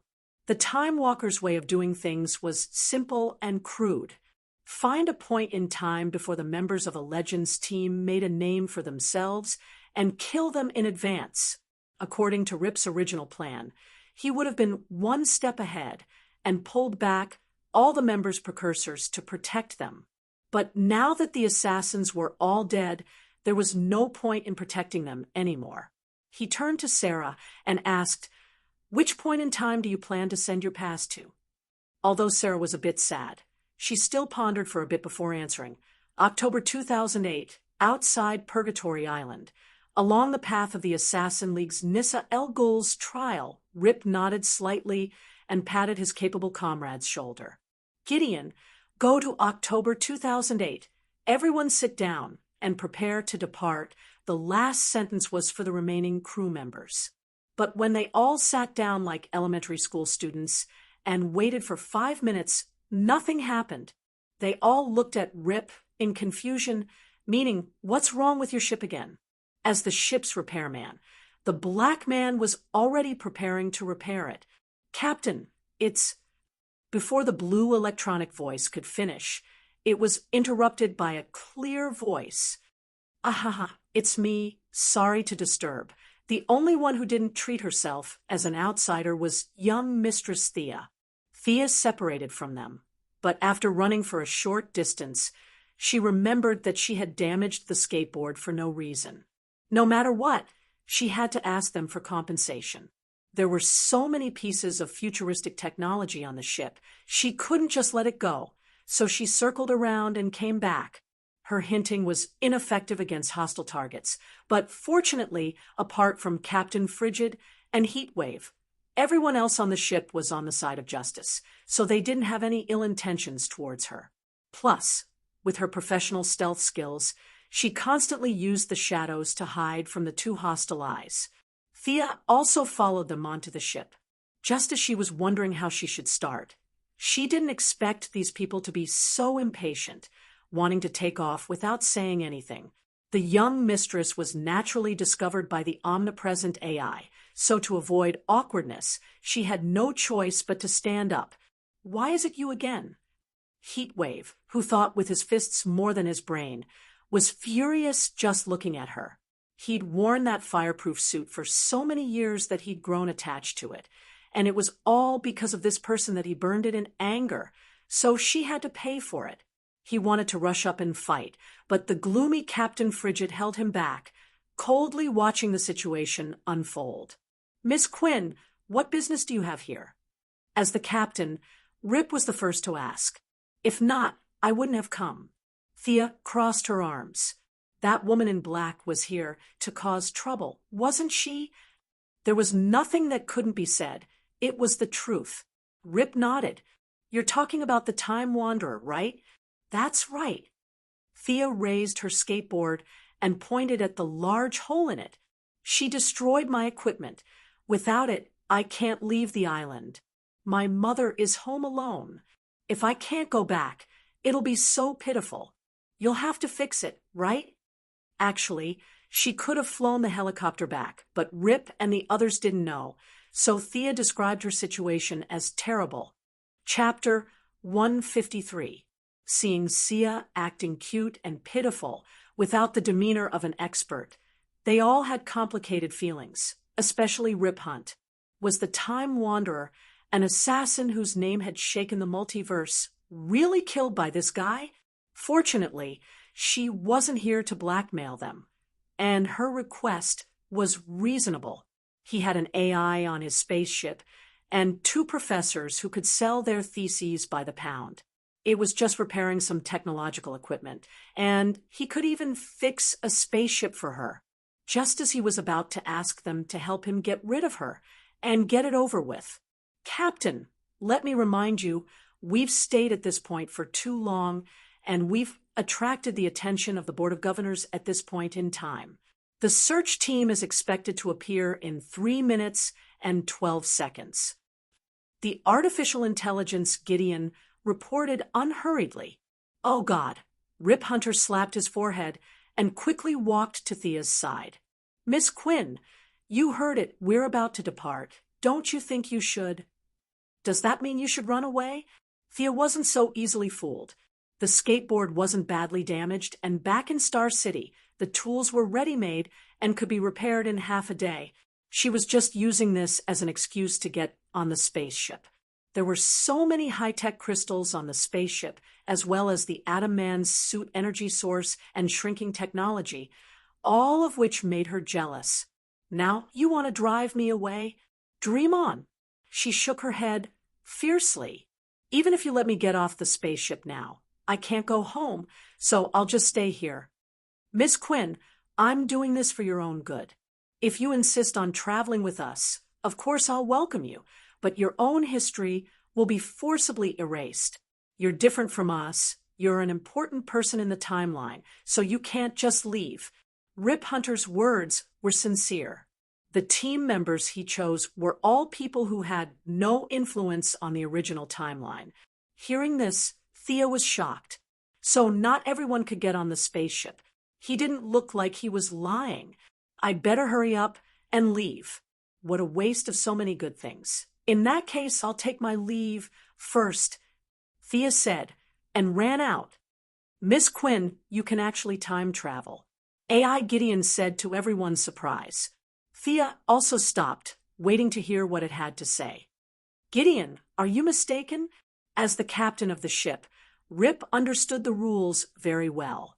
Anyone who could cause more than a 1% change in the timeline was strictly forbidden from using time travel because the slightest mistake could cause a huge disturbance. Captain, I'm not mistaken. Miss Quinn's body somehow absorbed part of the Time Walker's characteristics, but she doesn't have an official appointment from the Time Council. She is fully qualified for time travel according to the provisions of Rule 112, Paragraph 18 of the Council. Do you mean that she has the right to travel through time? She won't cause chaos in the timeline and can maintain the original historical trajectory? Rip Hunt was also a little confused. This was the first time he had heard of such a situation. After asking Gideon a few more questions, he hurriedly explained to Thea, giving her the general idea. He wanted to go into detail, but there was no time. Although she didn't understand some of the words, Thea still understood some of the inside story. In layman's terms, when the black-clothed woman self-destructed, her work permit was left with Thea. Rip Hunt was only a former employee of the Time Masters Council, while the rest of the people on this ship were all privately recruited by him, each of them temporary workers. Thinking of this, Thea suddenly felt a lot taller. Although she wasn't officially employed, she was still an official worker. Now that she got it, Thea hurriedly found a seat and sat down. If they didn't leave now, they would be discovered. The time travel process was nothing special. It was almost over in the blink of an eye. There was no scenery along the way. This short trip made Thea feel very uncomfortable, as if something was coming out of her body. According to the few people, there would be some symptoms during time travel. Some would lose their speech, Some would lose their sight, but they would recover after a while. Thea was also relieved. The ship docked on land. After learning that they were going to put Sarah in 2008 back to the original historical trajectory, which was the time when Thea left, Thea didn't get off the ship. She always felt that it was like releasing animals in the wild. It was really boring, so she just looked around on the ship. "Are you Miss Kendra?" Thea stopped an African woman and took the initiative to greet her. This woman was Hawk Girl. In her previous life, or rather in her first life, she was the high priestess of Egypt. She just happened to have the Ball of Horus translated. The very shy Hawk Girl smiled. "Thea, actually I know you. It was you and Oliver who helped us. Damn it, this feeling is terrible. I know her, and she knows me, but I still have to pretend that I don't know her. She still has to explain why I don't know her." Time travel was really the easiest place to pull the wool over one's eyes. Thea was too lazy to talk nonsense with her. After a short conversation with a few people on the ship, she had already figured out that her husband, Hawkman, had been dead for a long time. To be honest, she despised this couple. From ancient Egypt to today, they had been reincarnated 206 times. What was the result of wasting so many reincarnation opportunities? Every time, they were hunted down by their old enemy, Vandal Savage, and the old man didn't bother to kill them 206 times. What a waste. Normally, they would awaken their memories when they reached adulthood. Knowing that their old enemy would come, they should have made some preparations. What did these two do? And that was to run away as fast as he could. The two were chased like sheep. They ran from Siberia to Canberra, from Yokohama to the Congo. The two climbed snow mountains, crossed grasslands, and walked through deserts. Other than measuring the size of the world with their feet, they didn't contribute anything to the development of human society. To be able to chase them to the ends of the earth, one had to think that this Vandal Savage was especially powerful. With the word "da" in his name, was he Darkseid's cousin? The kind that could kill Superman with one punch and kill Batman with a backhand? Actually, that was not the case at all, apart from having a ferocious beard. Vandal Savage's only commendable trait was that he could throw 2 flying daggers. Most likely, he was bored during the 4,000 years of chasing, so he took a year and a half to practice this unique skill. Other than that, he didn't have any other special skills. However, Big Beard's ambition wasn't small. He wanted to rule the world. For this goal, he planned for another 4,000 years, relying on his immortality. Finally, in 2166, he used tortoise tactics to kill all the heroes who could fight. Finally, he could stand on the rooftop and shout that he was the king of the world. Rip Hunter was deeply dissatisfied with the old man. He couldn't bear to see him doing well, so he resigned in anger. In 2016, he gathered a boat of friends to interrupt his dream. This was the general plot of the story that Thea knew. It was a big adventure, filled with revolutionary optimism. Chapter 154. Kendra did not know that Thea was criticizing her in her mind.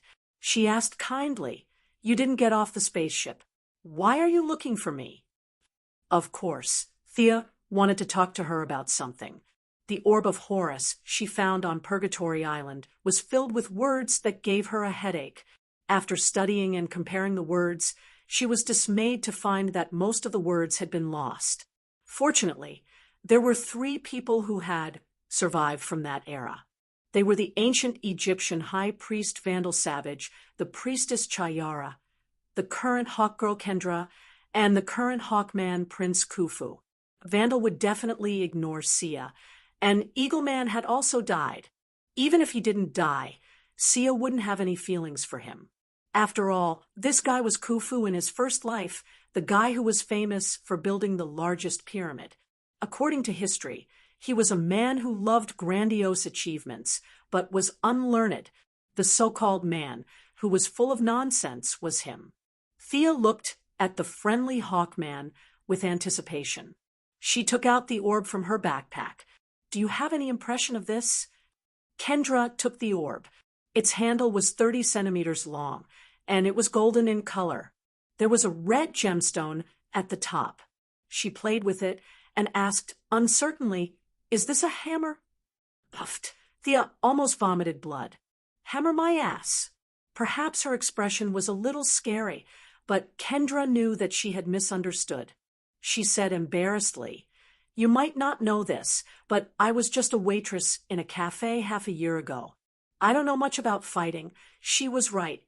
She did not know much about fighting. Her husband, who had accompanied her through 206th life, had taught her how to fight. She would spread her wings and fly over with the hammer. She would smash the enemy's head with a single blow. If the enemy fell, she would be done with it. If not, she would fly further away and do it again. What kind of F*** strategy was that? She had unparalleled speed. How much damage could she cause to the enemy with a sharp weapon? She could fly at the speed of sound with a 3-meter-long spear. Even Darkseid would lose a few drops of HP from the impact. Even if she could not defeat the enemy, it would look tragic, right? They had given up on this strategy and chose to use the hammer instead. Use a hammer. Use a hammer. Important things had to be said thrice. Flying in front of the enemy, swinging his arm and hammering him. Even if they wanted to use a hammer, they could have used a large hammer instead. However, the two of them chose to use small one-handed hammers. Their destructive power might not even be as great as Thea's rock. Sigh. Thea also knew that she couldn't expect too much from this pair of weaklings, but the bloody reality still made her sad. Did she really have to ask Vandal? "Miss Sia, I can translate these words." The omnipresent artificial intelligence, Gideon, interrupted her thoughts in a timely manner.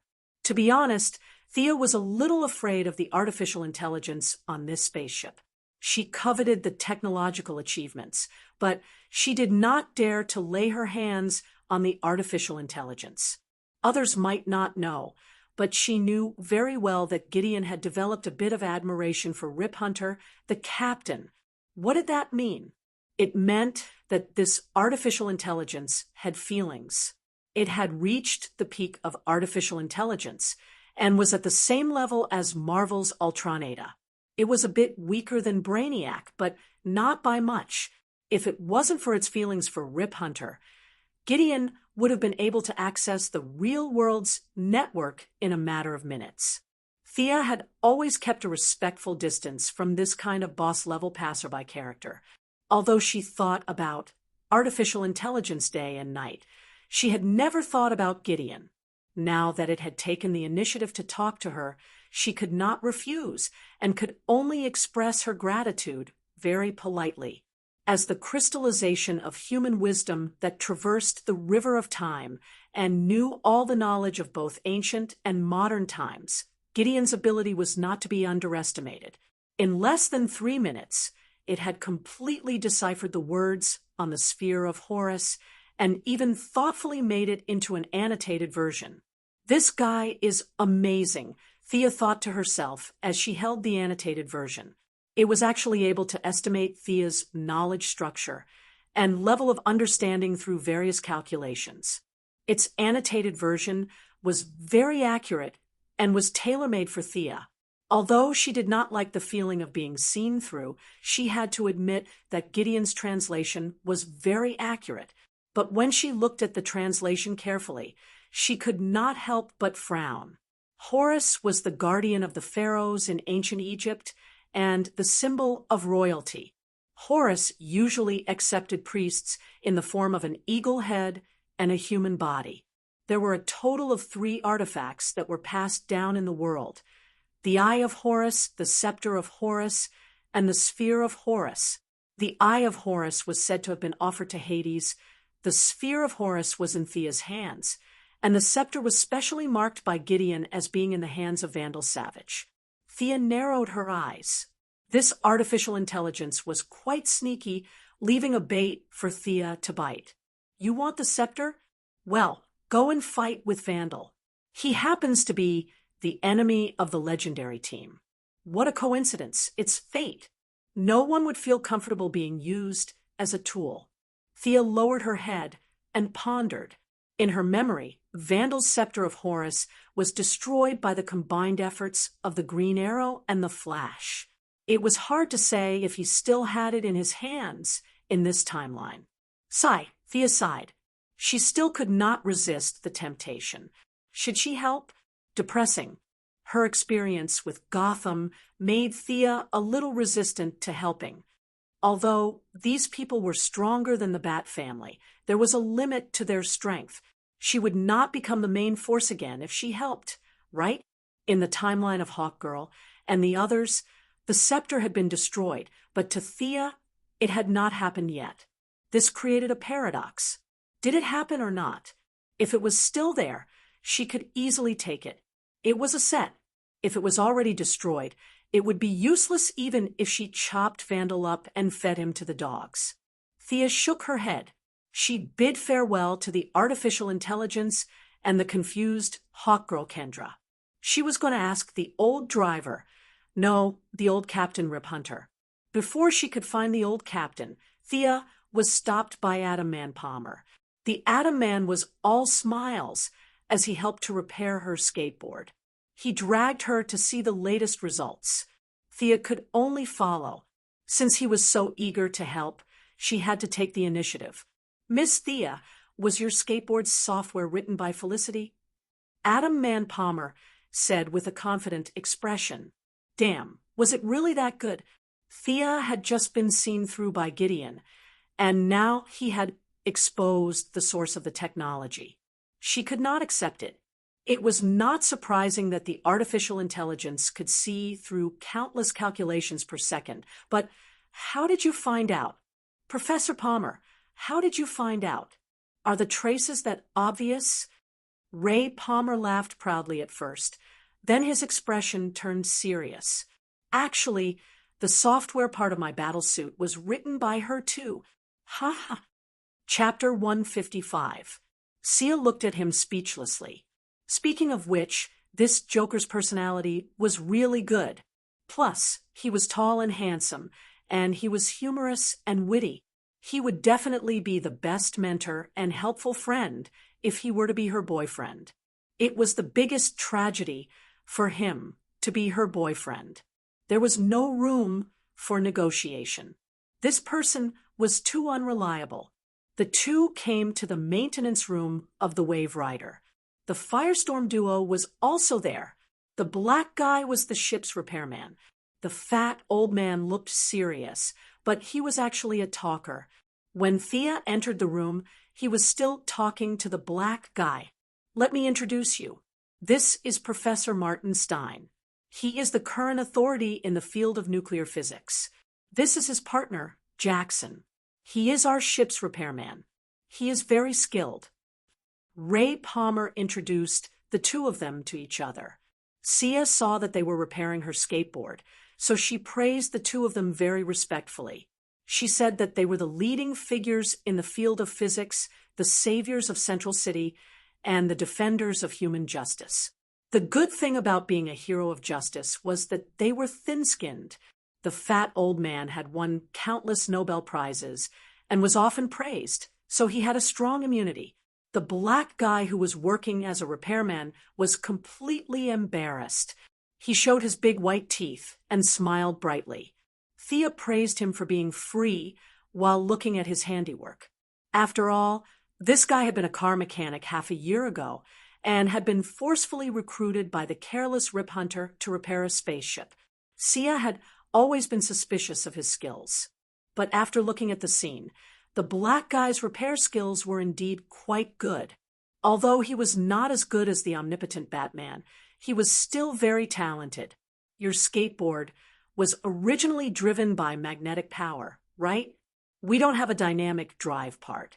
We just added a few speed gears. You can adjust it to high speed when you're on the road and freely control it during combat. This will increase your unit synchronization rate with the skateboard. Adam Man pointed to a device at the bottom of the skateboard and introduced. At the same time, I upgraded your software.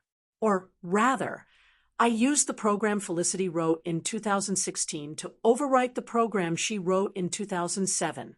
After all, she wrote the driver software for my suit. Then he introduced a few more major changes. This guy was indeed a weakened version of Iron Man. In just half a day, without major changes, the overall performance of the skateboard had been improved by 30%. If the original version was only 0.7, then the current skateboard could be considered the official version. Both the braking and synchronization rate had been greatly enhanced. Thea operated the skateboard indoors for a while, and her flexibility had increased by a lot. It was not an exaggeration to say that she could move the skateboard like an extension of her arm. Although he was grateful, Thea, who was eyeing the technological achievements of this ship covetously, had to be squeezed out of a stone to get something out of it.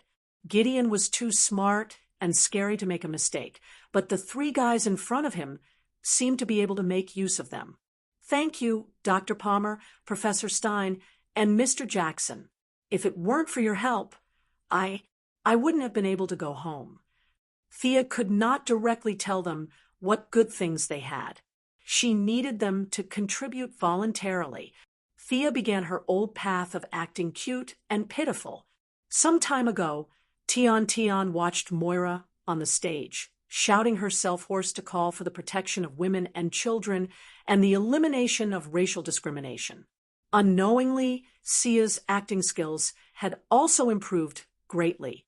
Now, she dared not say that her acting skills were perfect, but it was more than enough to deal with these heroes. In the blink of an eye, she had charmed the three of them. The first to give in was the black guy who was single. There were more men than women on this ship, and there were only two of them. There were some sparks between Sarah and Captain Lung. Both of them were ruthless people, so the black guy did not dare to tease Sarah. As for the silly and sweet Kendra, she had a husband who lived with her in 206 after her husband died. He was immediately replaced by the handsome Adam Man. It could be said that he had no chance. Now, facing Thea's pretentious act, although he knew that it was impossible between the two of them, the natural instinct of a male creature to show off still prevailed. I'll install a deep-level connection network for you. In the future, you can remotely control the skateboard from 5 miles away. How about that? Awesome, right? The black guy's eyes were not his eyes, and his mouth was not his mouth. Mr. Jackson, I have to remind you that the deep-level connection network is a technology 35 years in the future. According to the Time Council's Article 19, 112, it is not to be disclosed. Gideon's emotionless voice came out. The black guy acted as if he did not hear anything. He deftly added a device to the side of the skateboard and made an okay gesture. Thea had a hard time holding it in. It was not a waste of her effort to act pitiful here. This technology was already very awesome. The technology of the Iron Man's remote control suit was similar to this. She had made a fortune. When the value of the young guy was almost squeezed out, she looked at the two high-level intellectuals with bright eyes. The fat old man was old enough to be her grandfather. Naturally, he was not lustful. He was just influenced by her acting skills and felt that she was a little pitiful. After thinking about it, the fat old man took out 2 things that looked like number 5 batteries. He handed them to the black guy and motioned for him to install them. He also explained to Thea that this was not future technology, but a nuclear battery that he had researched. So, little girl, you can use it without worry. In the future, if the magnetic force suddenly disappeared, you can use it as an emergency. Thea was speechless. If the magnetic force disappeared, how many people on Earth could survive? However, the principle of this thing could be modified into a super bomb. No matter what, the fat old man had given out such a good item without any qualms. He was truly worthy of being called a master of the Mount Tai and the North Star. Comparatively speaking, the handsome atomic man was much more resistant to beauty than Thea.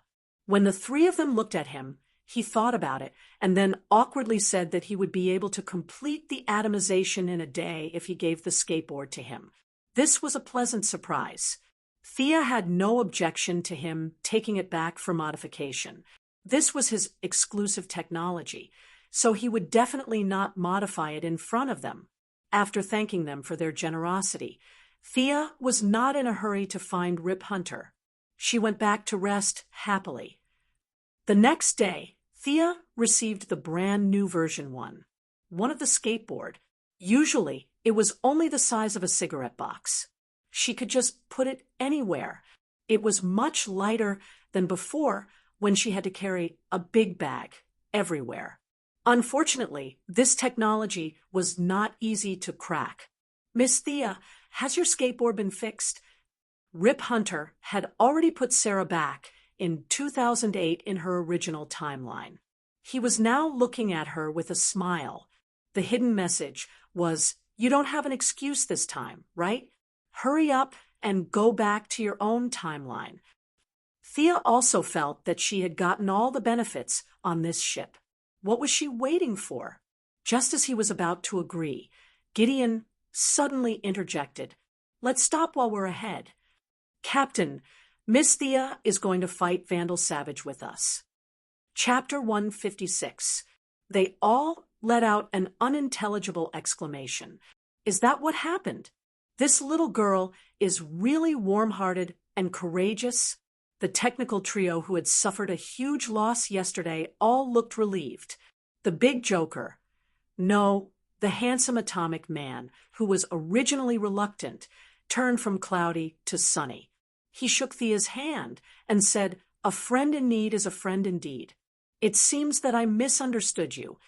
The black guy and the fat old man also ran over to express their gratitude.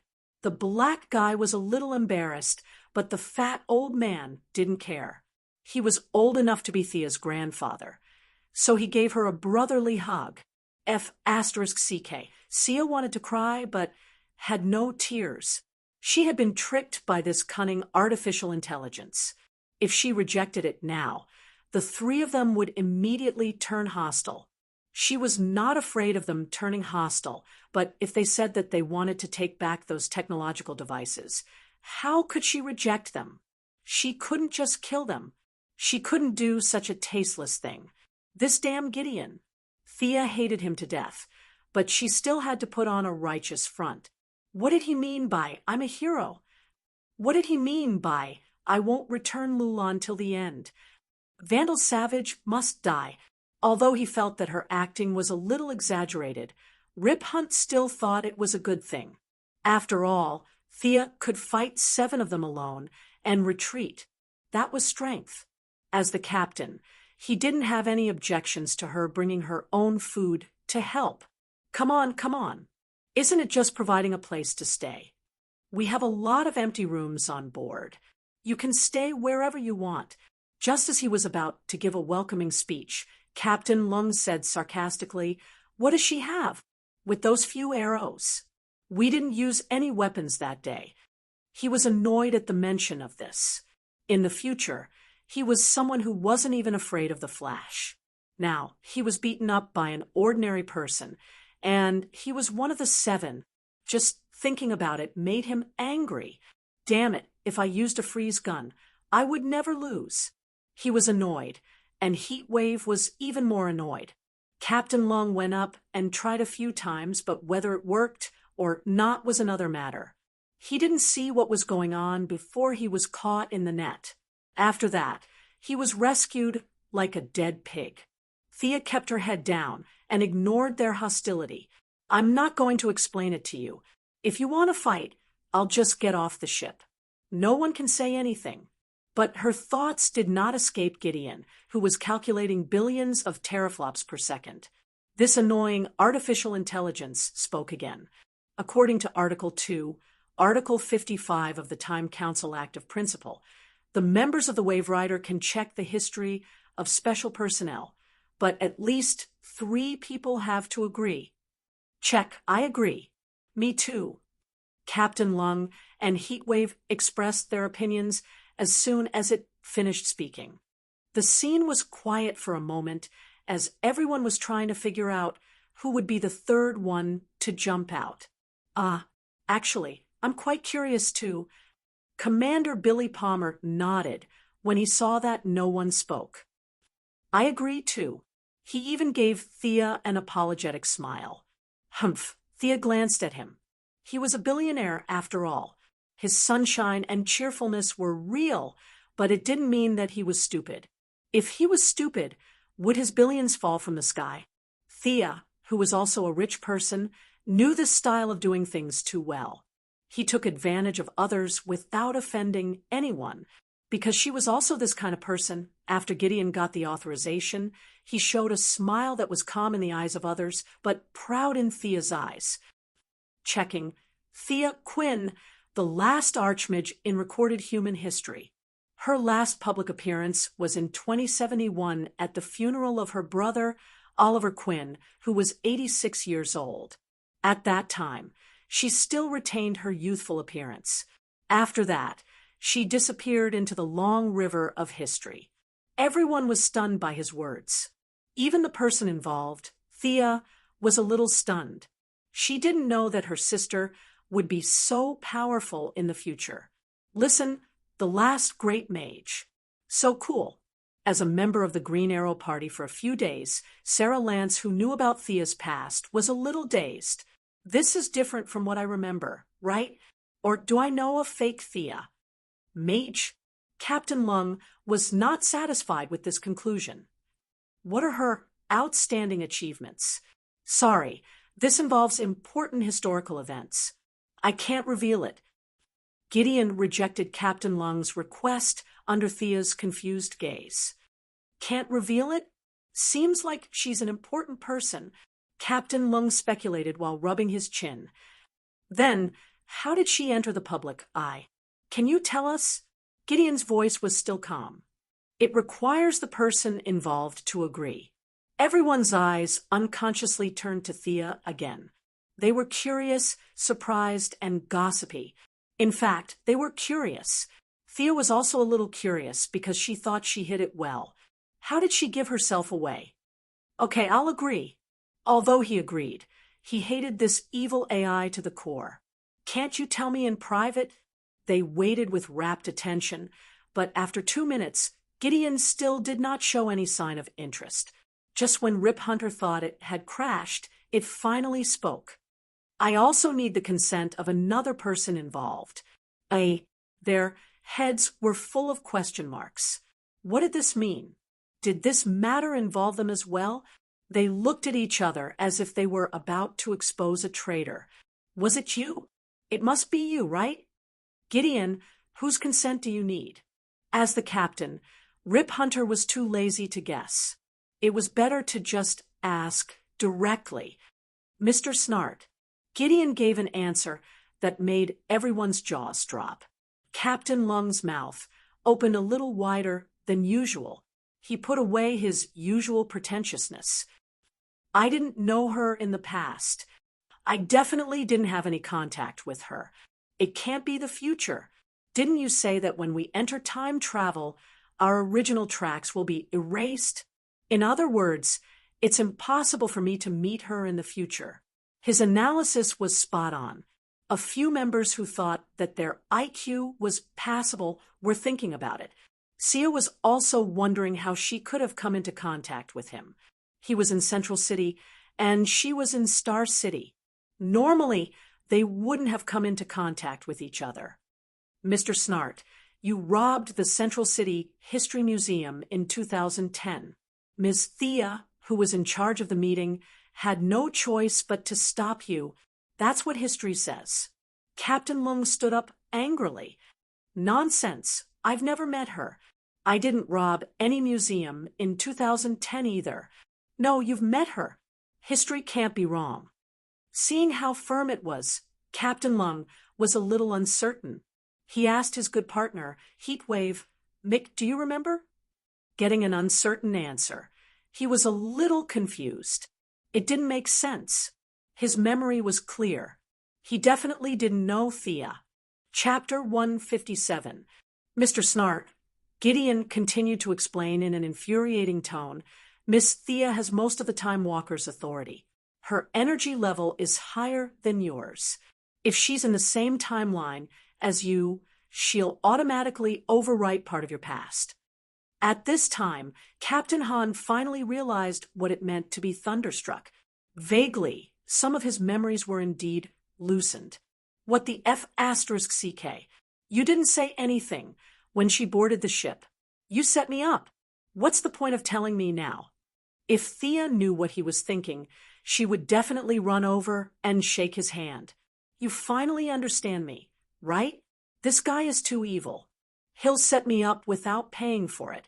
Sarah Lance, who had been silent all this while, pointed at Thea and said, She's probably the one who interacted with me the most. Is my future still there?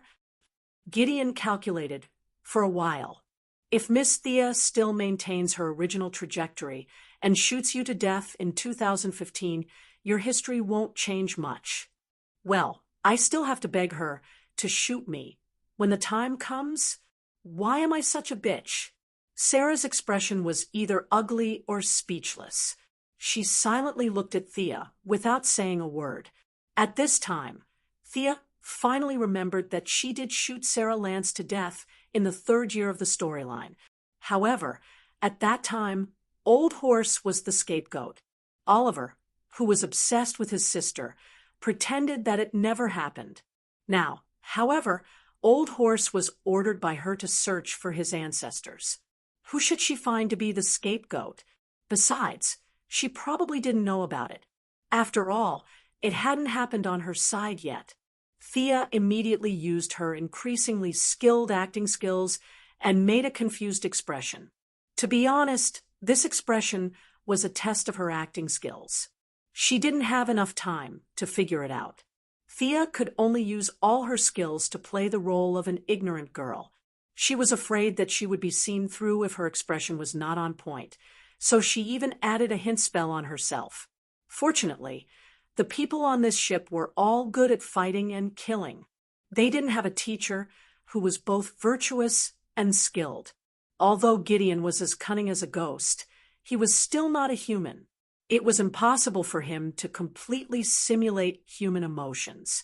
With several factors, her performance was successful. The legendary squad only knew that Sarah Lance had been killed once and then resurrected. However, he had never known who the murderer was. Today, he finally knew there was only one truth, and it turned out that she was the murderer. But seeing that Sarah didn't seem to mind, they could guess that there was another story behind this. Naturally, they wouldn't poke their noses into other people's business. They could only sigh at how small the world was. Don't ask any more. Let's get ready to set off. Since Miss Thea is going with us, let me introduce our mission objective to you. Rip, Hunt hurriedly cut off their questions. After all, the timeline was extremely fragile, and Thea still needed to return to the original timeline. If she knew too much, she could easily do something that could cause half of the Legends party to disappear, so he hurriedly stopped the others who wanted to continue gossiping. In fact, his so-called introduction of the objective was very simple, and the specific battle plan was so mysterious that it made people's hair stand on end. Using the spaceship's shuttling function, a group of transmigrators would drive to Vandal Savage's backyard, and then quickly take him down and bring him back. There would be no cover, no support, no Plan 1, no Plan 2. It would be a one-wave attack. Everyone would rush up and use their ultimate skills, regardless of whether they were dead or alive, to drag him back. This plan was simply brainless to the extreme. Sia was only left with disdain for these people's battle tactics. One had to know that they were outside the timeline, and they knew everything. using such a huge cheat to fight an old native who didn't know the future for 16 episodes. They really embarrassed the transmigrators. But at least they were on the same ship. This place was different from Gotham. She didn't have overwhelming strength, so she wanted to keep a low profile. Thinking back, it seemed that Vandal was also brainlessly captured. Since they could win whether she participated or not, why should she be the bad guy? Sit tight, Gideon. Set the coordinates. London 2166. Rip Hunter didn't wait for them to object, and arbitrarily skipped the discussion process. The original proposal became the final plan. Thea was speechless. How many people on this ship didn't object? She pouted. A bunch of unorganized, undisciplined, and thoughtless people. They didn't have any strategy or cooperation. She would just be a bystander. Once she got the whereabouts of the scepter of Horus, she would retreat. Whenever she thought of the scepter, she felt depressed. This cunning artificial intelligence had stopped talking about this matter. The meaning was very clear. She had to follow the main group and kill a few people to prove her loyalty. Sia let out a long sigh and sat on the chair, ready to wait for the spaceship to pass through the time tunnel. Everyone, sit tight. Let's go. Rip said in an imposing manner, but no one paid him any attention. They all sat down with their eyes closed, competing with each other. It seems that they weren't used to this kind of traveling either. Thea glanced at them from the corner of her eyes. None of them were optimistic about this so-called time travel. The oldest among them, the chubby old man, was already sweating profusely. She didn't know if this time travel was a test of mental power or endurance, but Thea believed that she didn't lack either. She was only looking at them with the attitude of watching a joke. Who asked you to gossip about me earlier? I'll just watch now. I won't say anything. But as the spaceship entered the depths of time, Thea didn't have the mood to watch a joke. This feeling was indescribable. She felt like every single cell in her body was rapidly expanding. What's going on? Thea tried her best to endure the pain and turned to look at the people around her. Although their expressions weren't good, they weren't as bad as she was. Take the chubby old man, for example.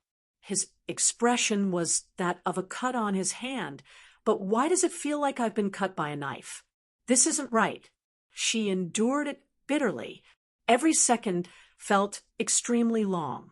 Even though her body was in extreme pain, her powerful mental power was still stubbornly supporting her, preventing her from fainting.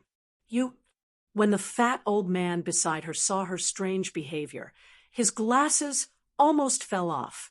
He pointed at her with a trembling finger and stuttered, unable to speak. Thea was about to ask him what was wrong with her when she noticed that the spaceship had entered a thin wall, instantly increasing the burden on her body to its maximum. She could faintly hear Rip Hunt's low voice saying, "We've arrived at the year 2166. This is the final battle. Oh my God." Before he could finish, Thea felt an immense amount of energy surging out from the depths of her soul. Countless blinding lights filled her body. Whether it was her blood vessels, bones, lymph, or cells, everything was bathed in a blinding white light. The incalculable amount of energy instantly crushed the last bit of consciousness she had left to resist, causing her to fall unconscious. Chapter 158. Time seemed to be eternally unchanging. After an unknown period of time, she heard someone calling her in her dazed consciousness. The voice was gentle and beautiful, but the tone was not so kind. "Wake up, pighead! You big idiot! You're going to die if you don't wake up." Who dares to call me that? Do you want to die? Thea opened her eyes in a daze.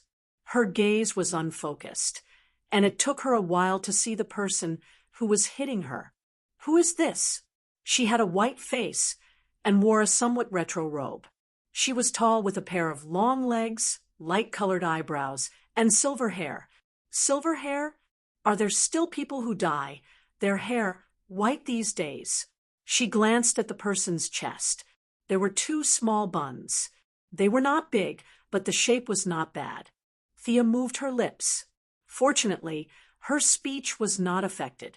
"Big sister, who are you?" The silver-haired woman had an awkward expression on her face. She angrily grabbed Thea's collar and shook it. "Big sister, don't you recognize me? It's me." Thea was confused. Is she really someone I know?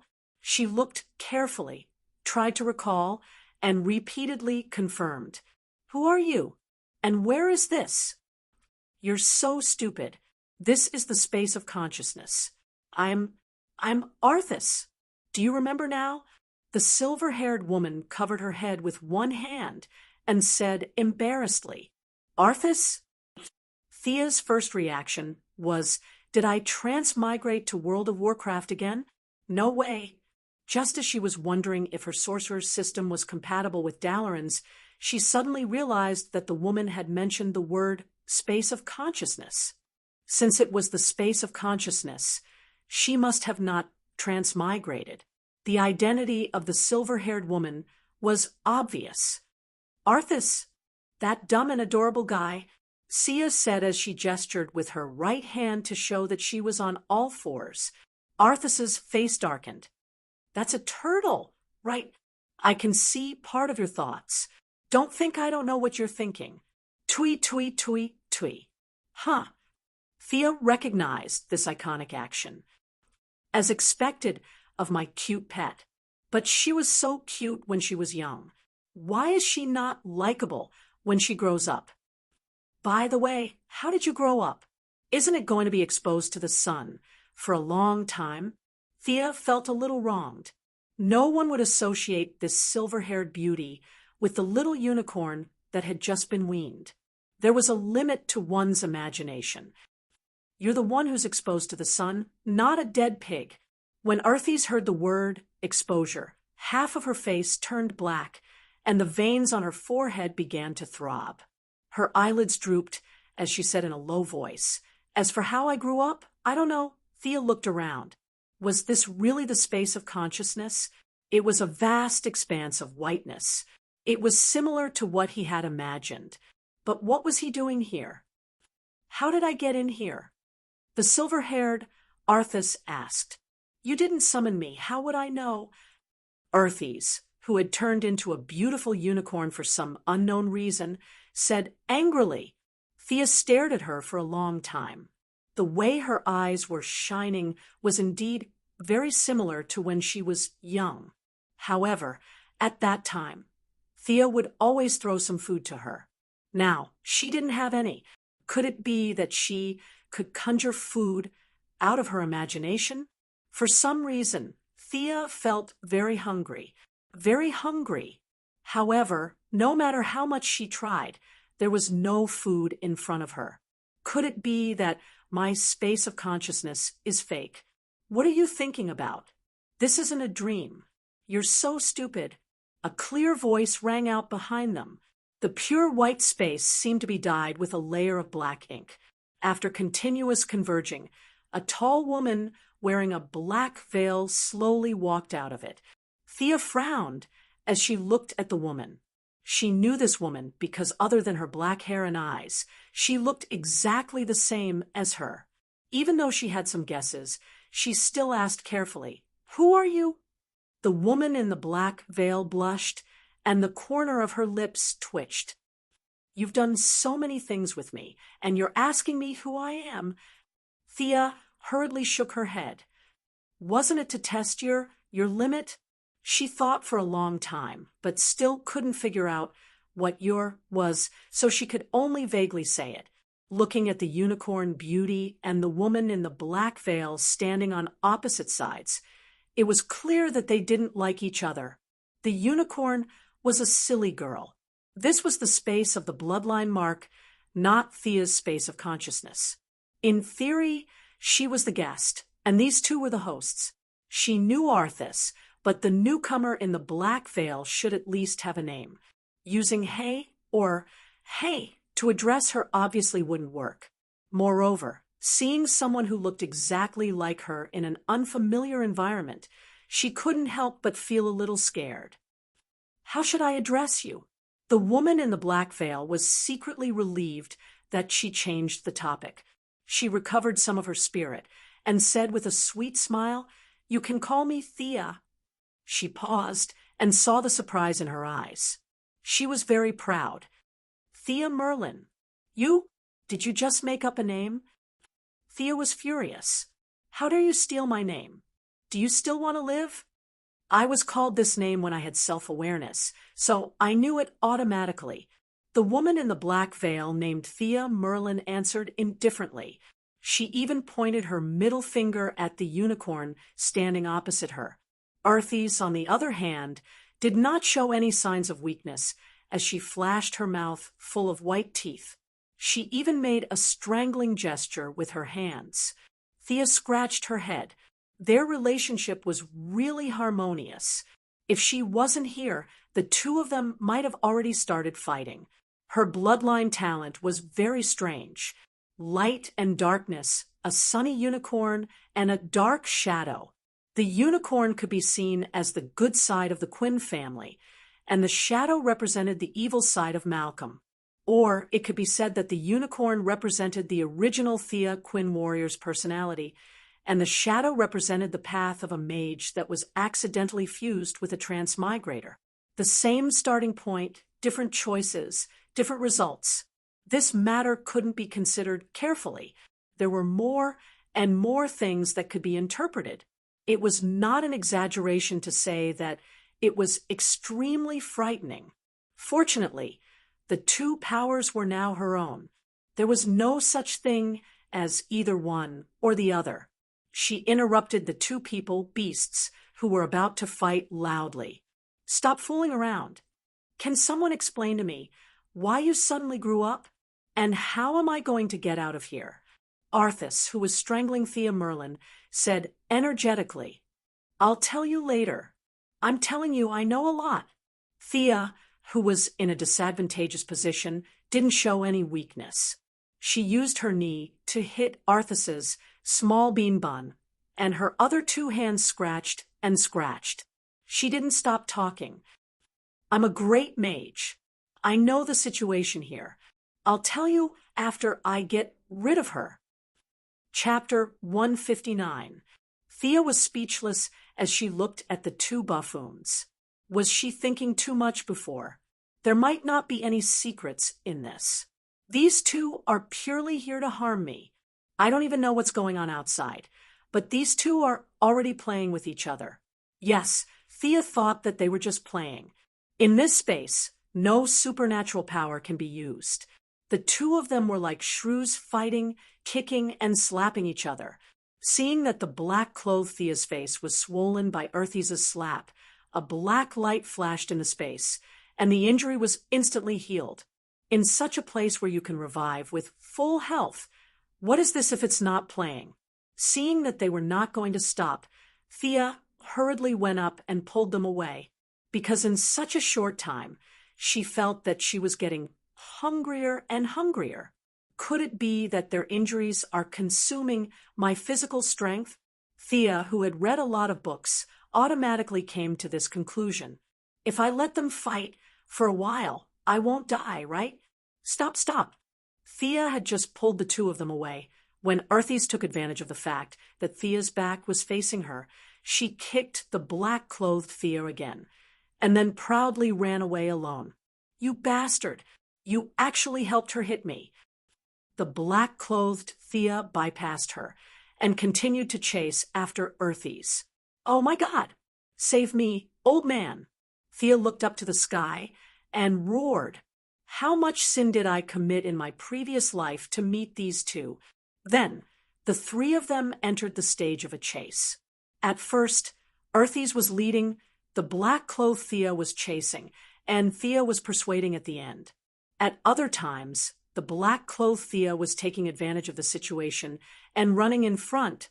Arthis was chasing after her, while spitting saliva, and Thea continued to persuade her from behind. Thea spent a lot of effort to appease these two immortals. In the process, They signed a lot of unequal treaties, such as promising to buy delicious food for Earthies in the future, and not continuing to ask the black-clothed Thea to do those indescribable games. All right, stop messing around. Thea felt like she was an Annie in a kindergarten, taking care of two seemingly mature, but actually very young naughty children. She coaxed them and finally stabilized the situation. Damn it, after running for such a long time, the feeling of hunger was getting stronger and stronger. He had to get out quickly. I hesitated for a moment. Arthas doesn't seem reliable. I should ask Black Thea. After all, she has the surname of an archmage, so she should know more. Tell me, what happened? He pointed at Black Thea and asked. His words sounded very impressive. If he were to wear a police uniform and write these words on the wall, it would be even more impressive. Black Thea rolled her eyes at her. Our minds are connected. I know what you're thinking. Your imagination is really wild. Under Thea's awkward expression, she continued, if I'm not wrong, it should be because you passed through the time vortex that caused the current situation. Our strengthening condition is light. Broadly speaking, time is also a kind of light. It may only be a moment for you, but for us, it has been 150 years. Because of our unexpected growth, a large amount of energy has accumulated in your body. Before the energy went out of control, your subconscious pulled you into this space. You understand? Black Thea raised her chin at her and rolled her eyes at the faraway Arthas. Time is also light. What kind of theory is this? Although Thea did not understand, she did not want to dwell on these theoretical questions. She just wanted to get out as soon as possible. Then, how do I get out? It's easy to get out. Just focus your mind. However, your energy outside is about to go out of control. Have you thought about that? Black Thea looked at her original body as if to say, you're about to die. Hurry up and beg me. Thea valued life and death so much that she did not hesitate. She hugged Black Thea and cried. Her acting skills were so good that Arthas, who was not far away, was dumbfounded. The doppelganger was also shocked by the original body's lack of integrity. She stammered, you can combine with that foreign horse over there to release the excess energy. She struggled to break free from the original body's embrace and pointed her middle finger at Arthas. You have to maintain your sense of self. Otherwise, you will be led astray by her Chinibu personality when you combine. She did not wait for a reply and disappeared from her sight like a puff of smoke. Homogeneous personality? I really don't know. Thea rubbed her chin as she thought. There were a lot of secrets to this bloodline talent. However, she did not have time to think about it. She turned to look at the foreign horse with a suspicious gaze. Arthas did not wait for her to ask and quickly went through the main points. Thea memorized it very quickly and had no problem repeating it once. She quickly left this strange space. When her consciousness returned to her body, she was instantly dazzled by the strong light that filled the spaceship. She had a physique that could absorb light. Even she found it dazzling, let alone the others. Gideon, hurry up and scan. What the hell is that? Rip Hunt was still trying to find the cause. He had come to Vandal Savage with the determination to fight to the death. Now, that such a thing had happened, as soon as he stepped into the other party's doorstep, he was about to go crazy. Gideon's voice was obviously slower than usual. He said in a tone that sounded like he was about to crash. The energy field in the spaceship was too strong. His scanning line could not even get close before it was assimilated. He could not figure out what the situation was. Even the omnipotent artificial intelligence could not figure it out.